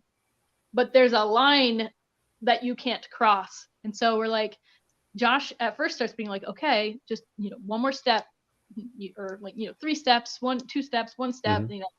alerting to us. But then there's a time at which because Austin was on the puzzle already on the other side, he gets distracted and is focused over there on whether or not Austin's going to finish this puzzle. And I'm like, I think at one point people had screamed at him to shut up. So he shut up, and then I start yelling at him like, Josh, you've got to tell us where this line is. So yeah, poor Josh gets yelled at this whole time. But yeah, I kind of just ended up staying out of the way in that challenge. I guess we'll just talk through these next couple challenges then, and then get to, because I guess, was there any strategy that happened really, like you said, prior to your tribe losing that, what will be the 7th challenge? Or was it because it's kind of kumbaya, no one wants to really be seen breaking away from camp, it's hard to have strategy? For me, it was more of like trying to see where I could fit in a majority. Mm-hmm. It wasn't about like targeting anyone specific. Mm-hmm. And I felt like with the dynamics on this tribe, right, you have a lot of yellow, and then you have a few blue, but I essentially saw, at that point, I saw Taylor as being with blue. Yeah. Because, I mean, Reynolds is there, Amber is there. So there's 4 yellow, 4 blue, and you. Yeah, so that's kind of how I saw it, but I didn't see myself as being in the middle. I saw Josh being in the middle, and I saw myself working with blue, right? Because I'm thinking, you know, I'm gonna stick with Taylor, and I'm gonna work with Amber and Reynolds, which I'd never, I really had never had much interaction at all with Amber. Like, we've met because we've been at she was there for the, you know, last few seasons that I was there, but I didn't really spend time like getting to know her or talking with her or anything. So this, to me, it's just like clean slate with Amber starting this game. So I did connect with Amber, I felt like. So I at that point in my mind, the direction I was going was to work with Amber, Reynolds, and Taylor, because I felt I could easily slide in there and it made sense. They would pick me up as a number. And that I wouldn't have to, essentially, I wouldn't have to do anything. I didn't want in this like swap situation, like pre-merge, to be like the one throwing names in these kind of situations, right? So I'm just trying to be more under the radar, not play hard, because I felt at this point, I'm feeling not in any danger at all, to be honest. I didn't feel like yellow would target me. And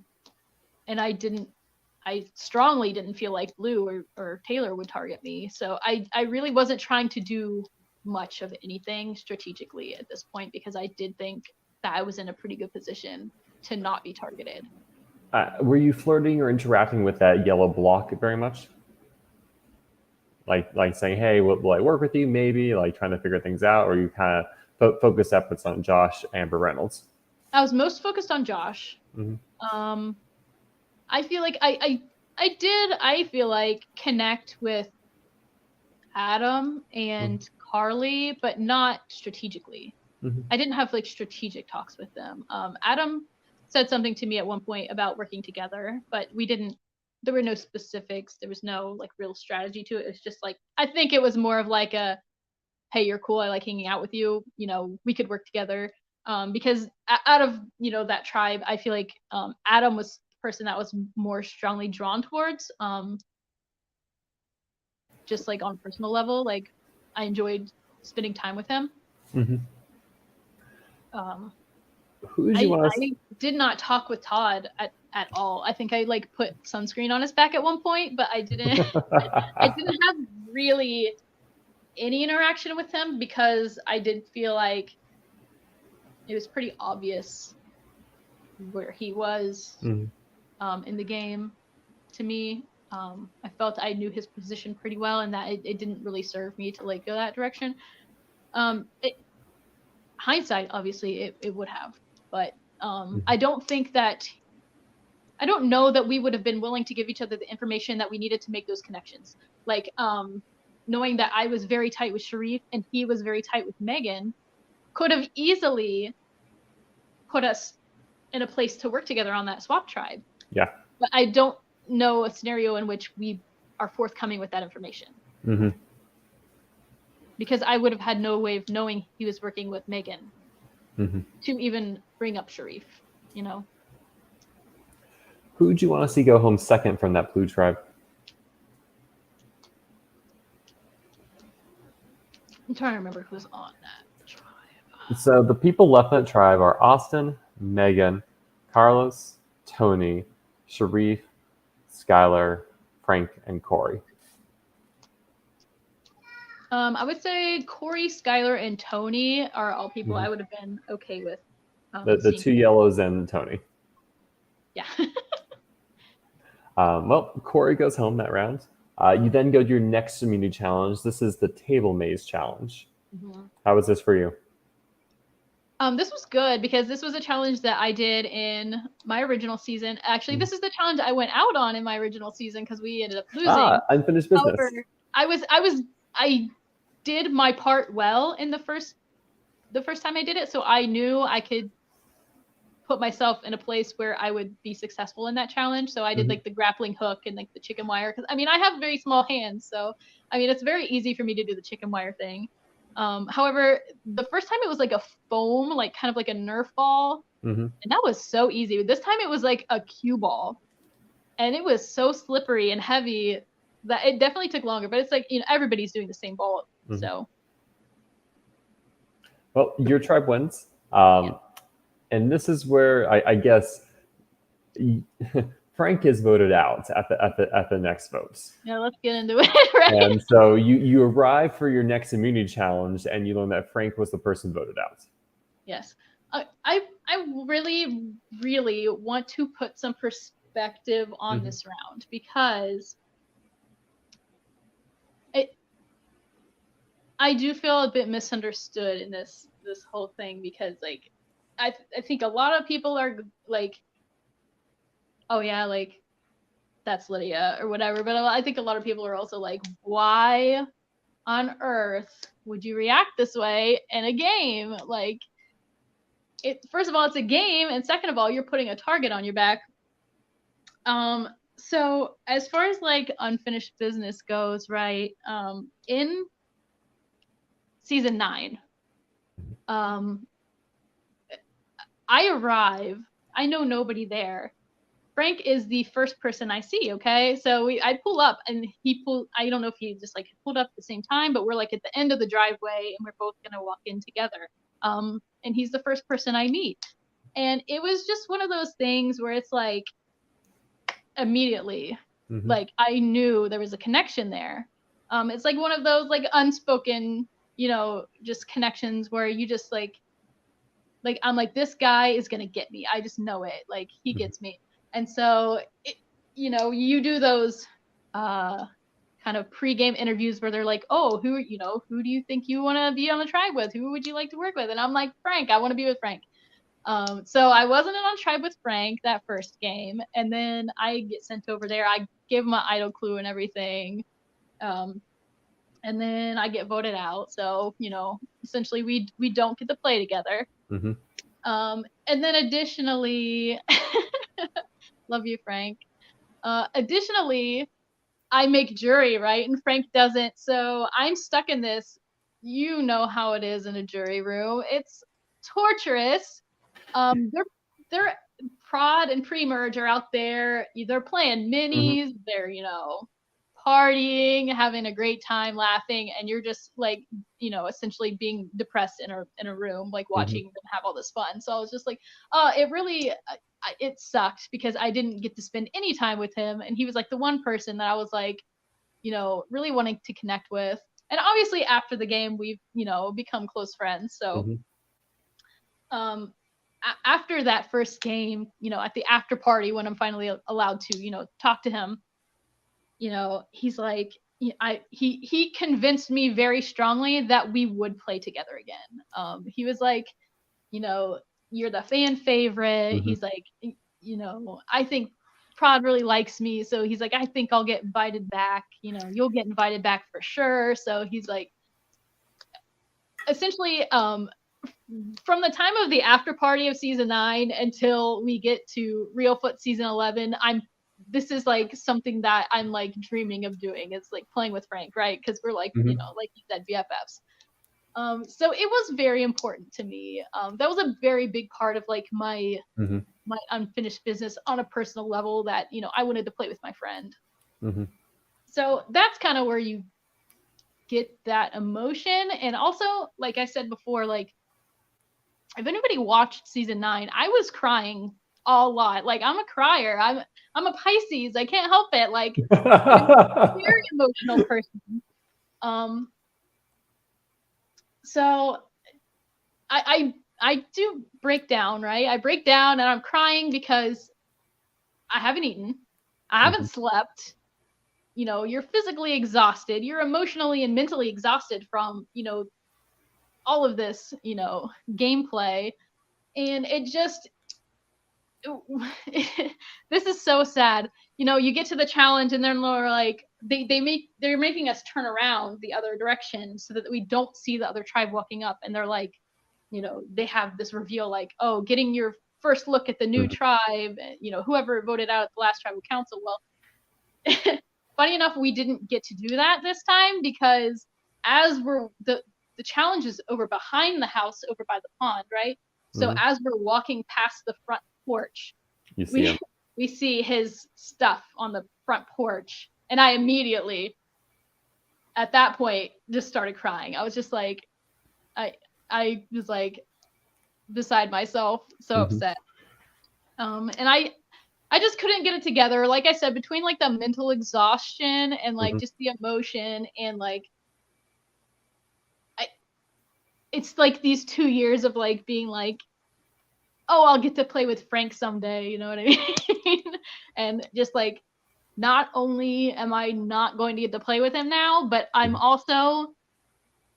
feeling very safe on this tribe, like I said before. So I didn't anticipate getting voted out next, and I might not have if this whole Frank thing didn't happen. There's a pretty good chance I didn't get voted out if that didn't happen. So in my mind, I'm thinking, not only am I not going to play with him, he's not going to be on the jury, and I am going to be on the jury, and I'm going to be miserable again, and I'm just going to want to be out there hanging out. So that's like where my mind is at the time. So yeah, I know that's very, I felt at the time very like oblivious to the fact that I would be judged for an emotional reaction. Or at very least, people would notice that strongly. Yeah, and I think if it had just been just me, it wouldn't have been noticed as much, or it would have been just written off a little bit more as like, oh, Lydia's just an emotional person. I think it's the fact that Amber had the reaction that she did as well that put a huge spotlight on her and I. So I think that was also a part of it. Do you end up competing in this next challenge? I didn't. I sit out. We needed to sit out 3 people, and I was already crying, so I was like, you know what? I'll just see myself out, you know? So your tribe finally loses. Talk to me about the walk back to camp and the strategy that emerges, because now this group is finally being put to the test. Right. So I don't think I even walked back to camp with my tribe. I think I was walking with Stanley because Stanley was comforting me because, you know, like him and Frank are close, and he knows how close I am with Frank. And so he was kind of trying to pep talk me into like, hey, you can still do this. Like, you can get it together. Like, you and Frank will be fine. Like, just get yourself together and you can do it. So that was my walk back to camp. Now, this is like hard to talk about. I want to,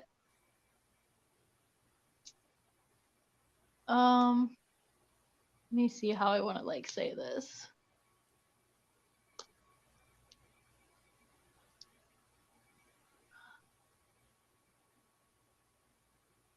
I want to like look at, so we talked about how, you know, regardless of your placement, and all that, like each player has their own perspective, right? So, you know, the game is played from 21 different angles.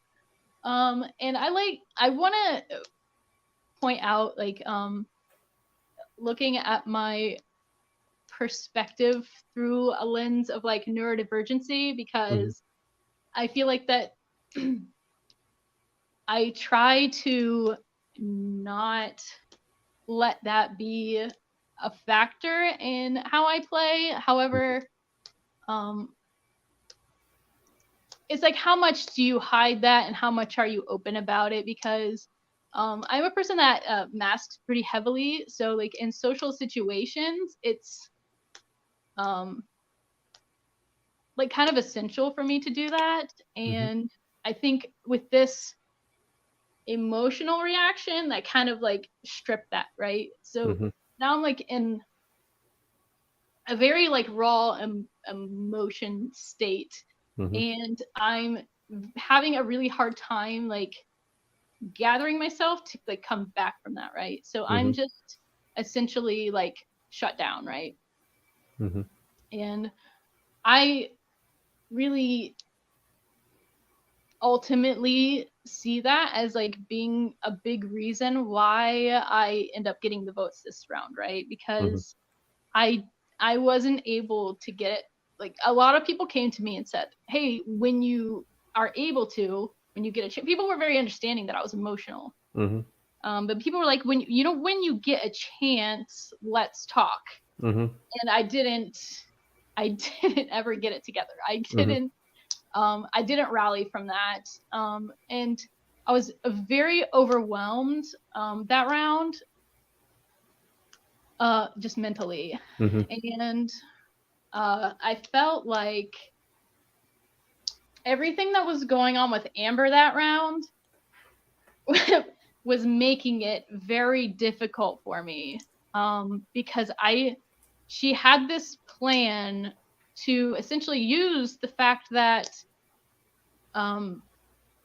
she had gotten so upset about Frank getting voted out to try to get the votes her way, right? So she's gonna be like, I don't want to play anymore because Frank's not here, and I don't want to be on the jury and all this and that. So everyone just vote me because. But she clearly didn't want to quit. If she wanted to quit, she would have quit. And that was so see-through to everybody. And I knew before Tribal that was her plan, and I thought it was a horrible plan. And I knew that votes were coming my way. I don't know exactly what the conversations were that led to my name. I think I was just being tied to that side that they wanted out, because essentially I think the goal was to target Amber and Reynolds as a pair. And I'm not sure why not split between Amber and Reynolds. I don't know. That's why I think my inability to get my head in the game and like talk strategy with the other side that round is what ultimately hurt me and kind of, I think, caused that. But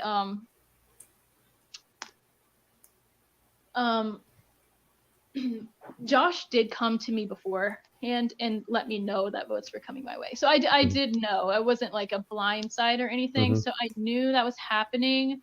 The only thing I didn't know about was I didn't know that they were essentially expecting Taylor to vote with them.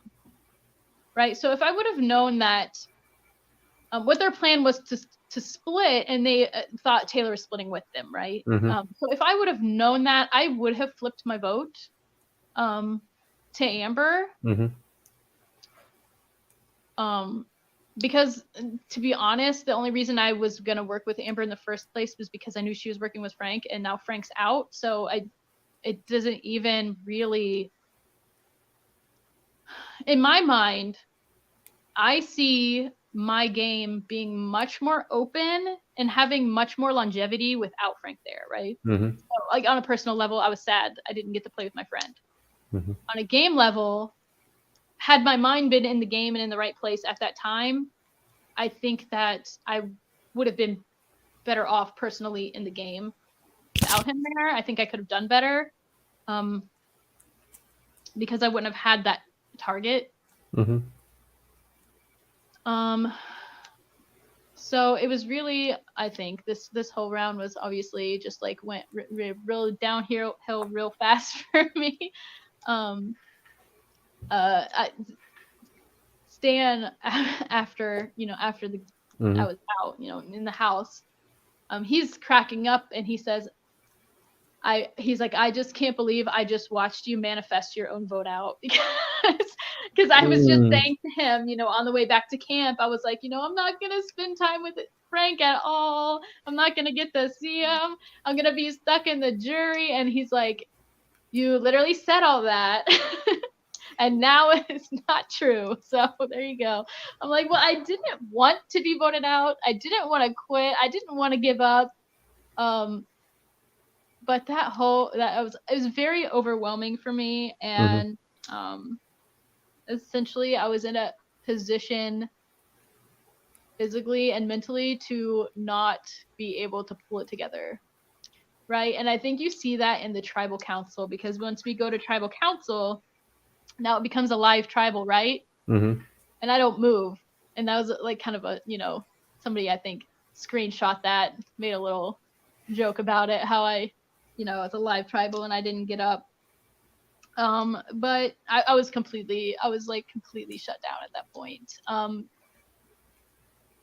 And there was just like a sense of like knowing what was about to happen for me. Mm-hmm.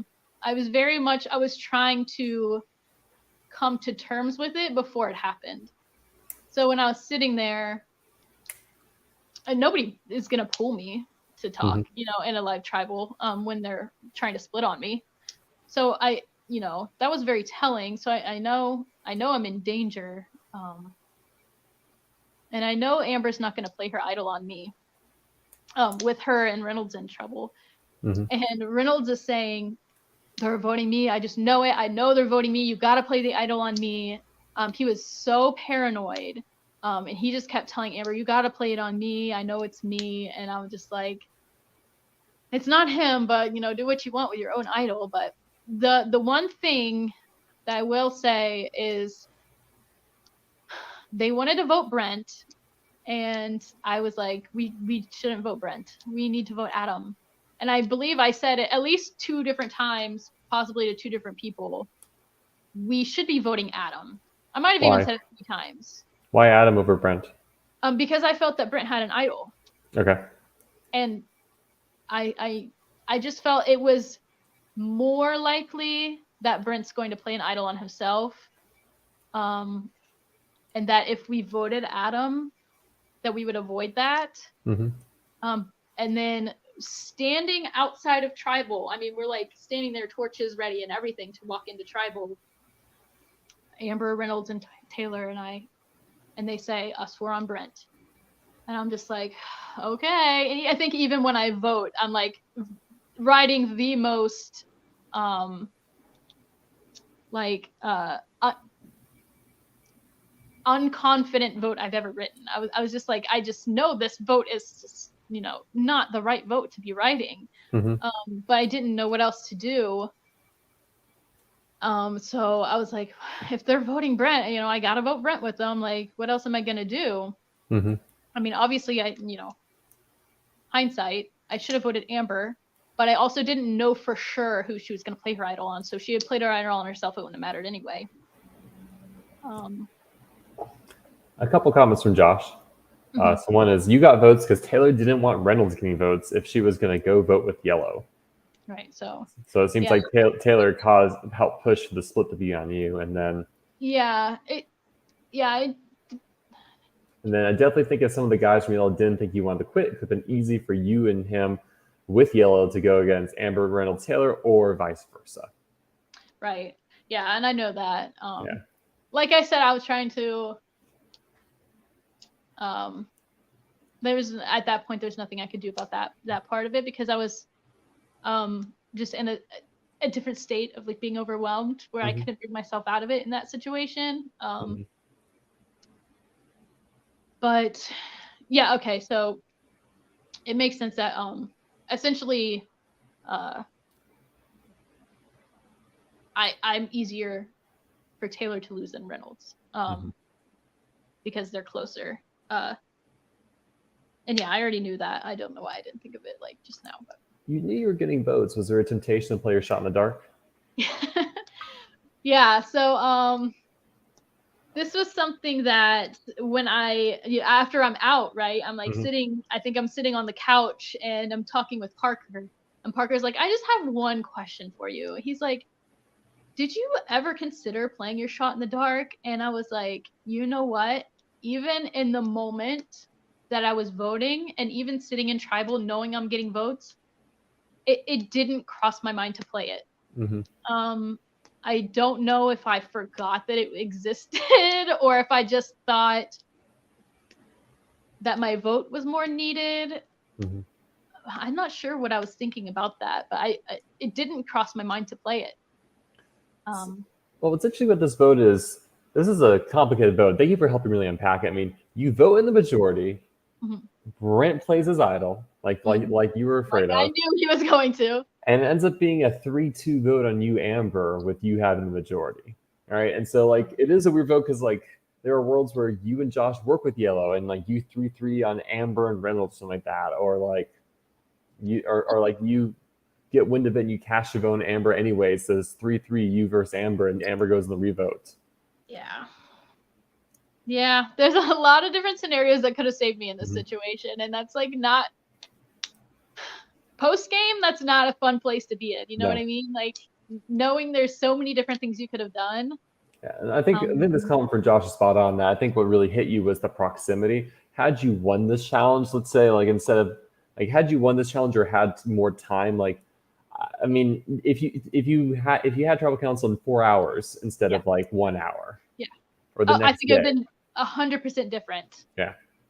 I don't, like I said, I was feeling very safe on that tribe, and I think that even if Josh and I had more time to talk, and like I said, that's 100% my fault that I didn't get a chance to talk really with anyone that round.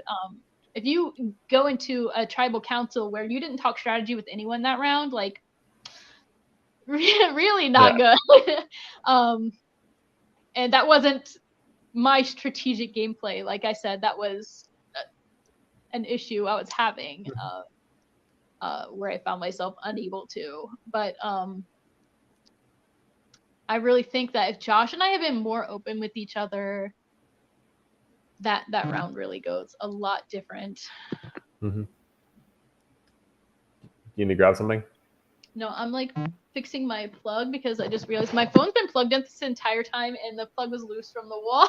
So my phone just told me it's about to die, but it's good now. Okay, yeah, I was like, I'm like, okay, good. Do you want to play some what ifs with the merge? Sure. Because to be very honest, this sounds so confident, but I really think if I make merge, this game is so different, and I really think that I would have gone far. So, earn the merge. What challenge do you do? I probably would have done the I don't know. I guess it depends on which order I picked in, but I would have done the memory or the bag tossing. I probably would have done the tossing, just because I've done it before. Let's say you're in the losing group. Who do you target? The players who were there were Megan, Carlos, Amber, Reynolds, Adam, Taylor, Brent. Well, let's just say I'm in Brent or Amber's position. Let's assume let's assume Brent goes home. Well, if Brent goes home there, I don't throw the challenge with those. Yeah. So essentially, from what I understand, that alliance that was very tight between Reynolds, Amber, Taylor, Carlos throws that challenge so that they will have the power. Yeah. I wouldn't do that. So I don't know that I would have landed there in the losing, but if I am there in the losing camp and Brent is not, is Adam there? Yeah, Adam's there. I'm probably voting Adam. Okay. So the merge, Taylor leaves the game. And then Josh ends up being the next vote. I feel like had you been in the game, things would have been a little different because you were probably one of Josh's allies. Yeah, in the merge. I really don't see Josh being the merge boot if I'm there and Brent's not. So because I think that's opening up different avenues of people that are working together, right? I think that I'm now working with Josh, Sharif, Carlos. Now they have Tony. They're working with Megan, so then that brings Todd with Megan, and so I do think that there's a very good chance that I'm in the majority on that original merge. And so you're going with Sharif, and so you're likely also targeting Amber and Reynolds then. Yeah. Okay, and then I guess like likely you try to cut Tony earlier. I have to imagine that's something you do in the merge too. Most likely, but that's really going to depend on Sharif, right? Because Sharif's going to be a tough sell, and we're going to have to start figuring some of those things out. A harder what if Frank and Sharif both make the merge with you, and I get the sense they would be on very opposing sides in the merge. Yeah. Where do you go? Because this is something that happened between Austin and Sharif. That Austin was very adamant that Frank go, and Sharif didn't want. I think Sharif didn't want Frank to go at first, and Adam saying to Sharif, "You don't have Lydia. Frank has Lydia. Lydia's not going to go with you over Frank." And to be fair, that's somewhat true. There's not a universe in which I vote Frank out, right? Yeah. But I'm not voting Sharif out either, and I'm going with my strategy leaning more towards wanting to go far with Sharif, because I also don't really see a situation in which Sharif and Frank both go far in the game, right? Yep. So if Sharif goes far in the game, I'm going with him. If Frank goes far in the game, like I'm going with him. So to me, that was like actually a pretty good scenario, because somebody's gonna take one of these two out. It's not gonna be me, but somebody's gonna take one out, and then I am left with who I'm left with. That was essentially my strategy to deal with the whole Sharif Frank situation, because obviously on a personal level, I'm never turning on Frank. Like I think it was pretty obvious in my reaction to him getting voted out that I wasn't going to turn on Frank. But I also Sharif was my day one, and like I'm loyal to my day ones like crazy. So I strategically for me, I was leaning more towards sticking with what I made with Sharif. I just didn't think I would have to choose because I didn't think that they would both make it far enough for me to have to choose. And I thought if they did, whichever one's making it farther, like I'm more than likely still going to be there with them. So let's say you're in the final 12, and so Brent, Adam, and Taylor are all gone at that point. Who are your next three targets, ideally?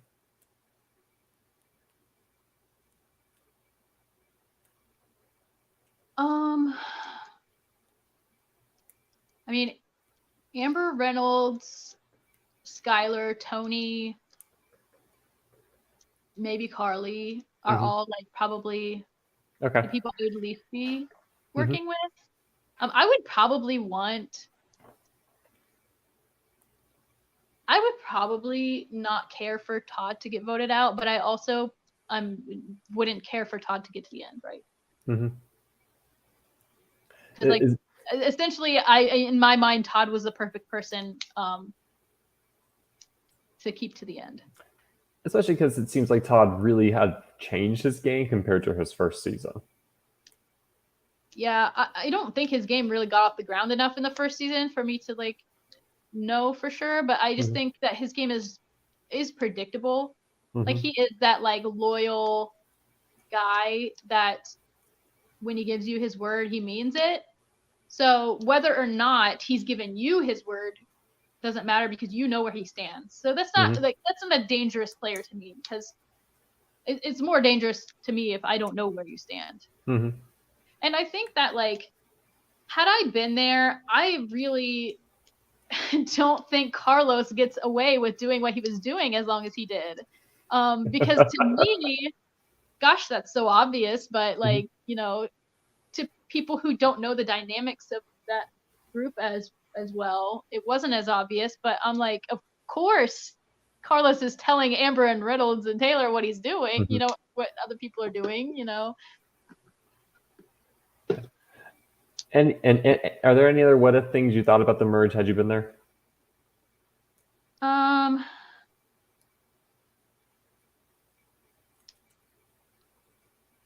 No, the only other thing is like I really wanted to get a chance to play with Austin, and I didn't get a chance to play with Austin, so I definitely see myself gravitating towards Austin in a merge.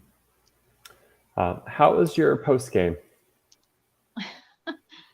Not great. I did end up having to leave early from the not from the game. Obviously, I was already out, but I did end up having to leave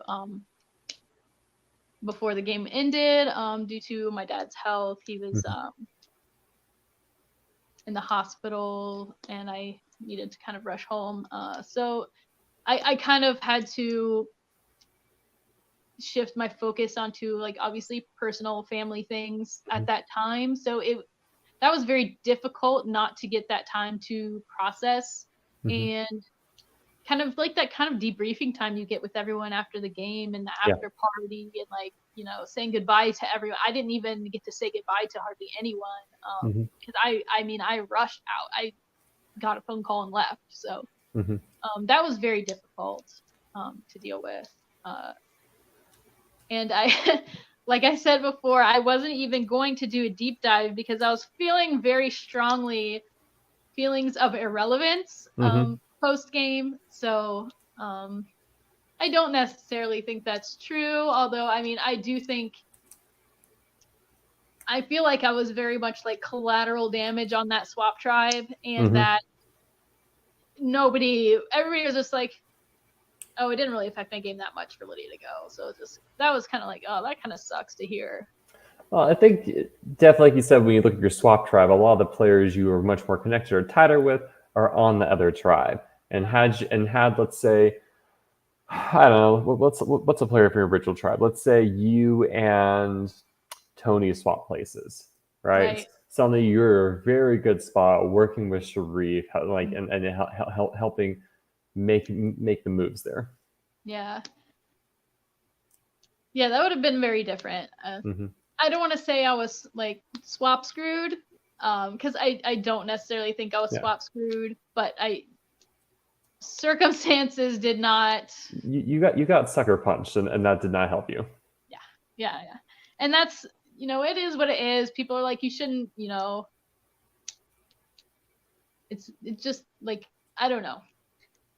Some people go the route of like game bot, kind of like, this is just a game. I'm here to win. I'm going to compete. Nothing's going to get to me. And I'm not just going to make friends. I'm just the complete opposite. I am just fully raw with my emotion and with who I am and how I play. The way I play the game is the same way I am in real life. You know what I mean? Like, who I am in the game is me. Like, that's just, I am so, I feel like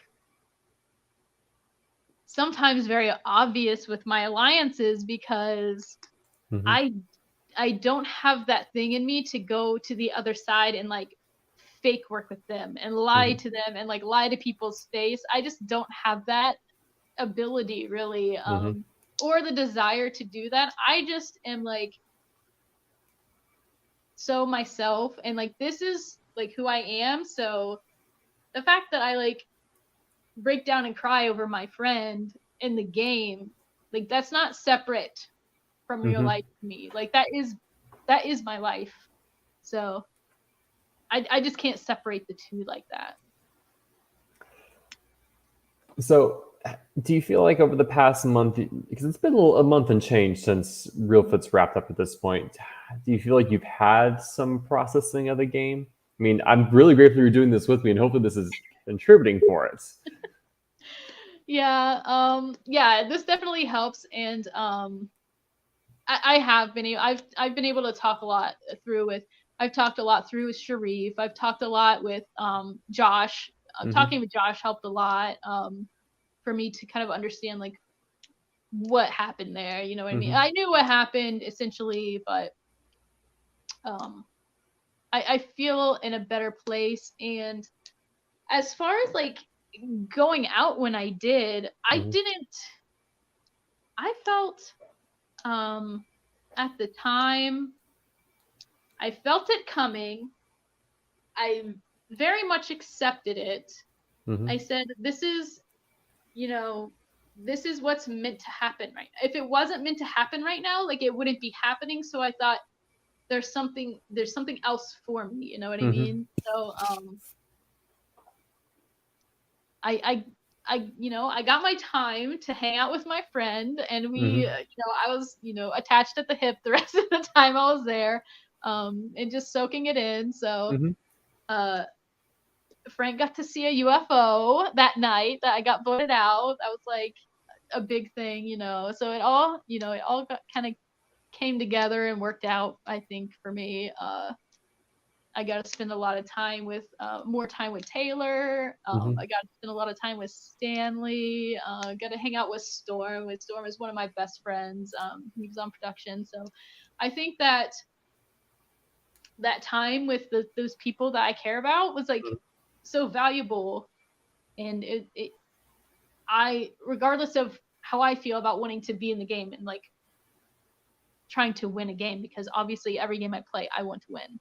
I'm a very competitive person. But it's just like that other stuff was more valuable to me at that time than being in the game. And sorry, I'm gonna get emotional now, but that's me. If I made it to the end of the game, I would have had to leave regardless, right? To be with my dad. And so when I got that call that I needed to leave, I had all those people around me that meant the most to me and were able to help me through that. So that was very valuable to me. So I am happy with that, how that worked out.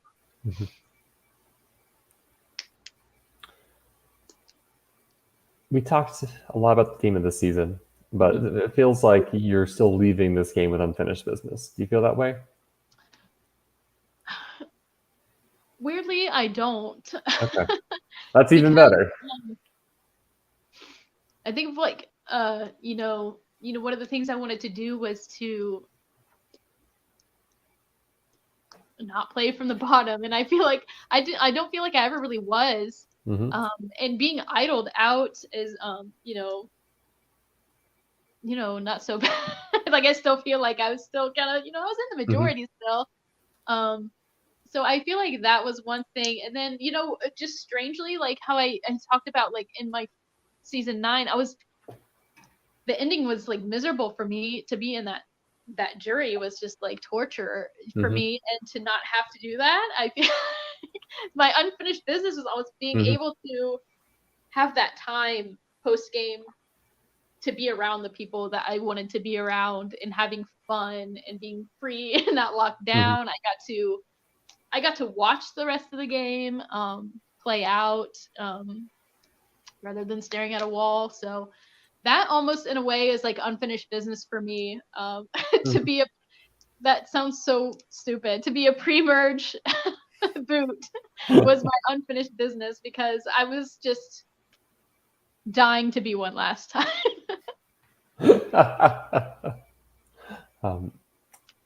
Are there any last things about your time at Reelfoot that you want to talk about? I don't think so. I really, really appreciate my time at Reelfoot, and like it just means a lot to me to be there and be with everyone. Are you up for some rapid fire questions? Yeah, sure. Who from your original season has unfinished business? My original season. Oh, Mike. Who from this season has unfinished business? I'm gonna say Brent. What was your favorite challenge? Favorite challenge.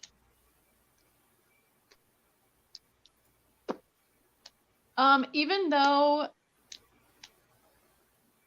well, trying to think of all the challenges. I just didn't get to do a lot of the challenges. I set out a few, and I was kind of like a non-player in one. I like the grappling hook and the chicken wire because I'm actually good at that, so I'll go with that one. What was your And it was favorite? redemption because I went out on my first time with it, and we won it this time. So. What is your favorite camp life moment, and why does it involve spiders? No, my favorite one was not the spider in my pants. It was the beetle in Adam's pants. Me and Josh are sitting on this log, okay?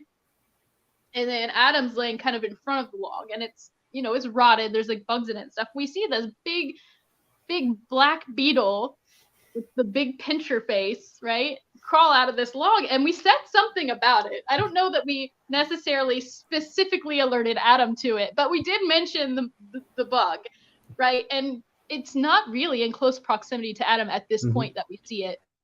And then about 5-10 minutes later, Adam jumps up and crawled down the back of his pants and pinched him on the butt. And yeah, he totally blames us for not giving him the heads up with that, but that was so funny. Who do you wish you had a chance to work with this season but didn't? Well, let's go with Frank, but definitely Austin. Who surprised you the most out there? Carly. I think I know the answer to this, but what was your lowest moment? Yeah, definitely, obviously, seeing Frank gone was my lowest moment. I felt even worse at that point than I did getting voted out myself. What was your highest moment? Winning pizza. Shot in the dark. Love it or hate it? I hate it. Are you taking anything away from the season?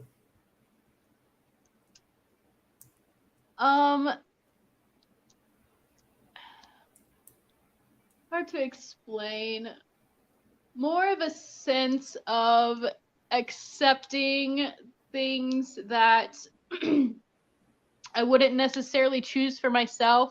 But like knowing that, sometimes the universe has something more or better for me in store than what I would choose for myself. And I definitely thought about that a lot. Would you play another game? Yes. I would love to play many more games. I just have to be very selective because I can only play Time's valuable. really like maybe probably one a year because I want to do like production too. So in the last minute, I'd love to hear you shout out or talk about anything else you're involved in, because I know there is something you're involved in next year if you want to talk about it. Yeah, let me shout out Apex. For anybody who hasn't heard of it yet, it's a brand new LRG. It's called Apex. Check it out on Facebook, Instagram. It's gonna be an amazing game. Obviously, me and my buddy Frank are working on it together, as well as Taylor, Mike, and Travis. So the cast has already been underway, and it is turning out to be mind-blowing. So everybody needs to keep an eye out for this game coming next summer, 2024. Apex. Check it out. It's going to be amazing. Lydia, I just want to say, first of all, thank you for doing this last minute with me. Thank you for taking the time with me to talk about your story, and thank you for just being, thank you for just kind of walking me through everything, because I know this game did not, much like last season, did not pull its punches from you, and so I'm grateful that you're walking out of it having learned a lot, still like head high.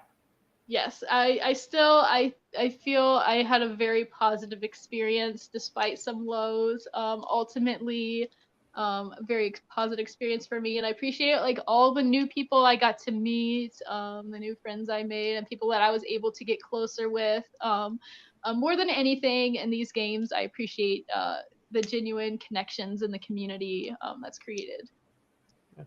Again, Lydia, thank you so much for your time. Thank you, everyone, for tuning in. Tomorrow night, I'll be talking with Carlos, the 5th place player from the season. So get excited for that. I'll And be there. the interviews will continue. So thank you all so much. And thank you, Lydia. Thank you.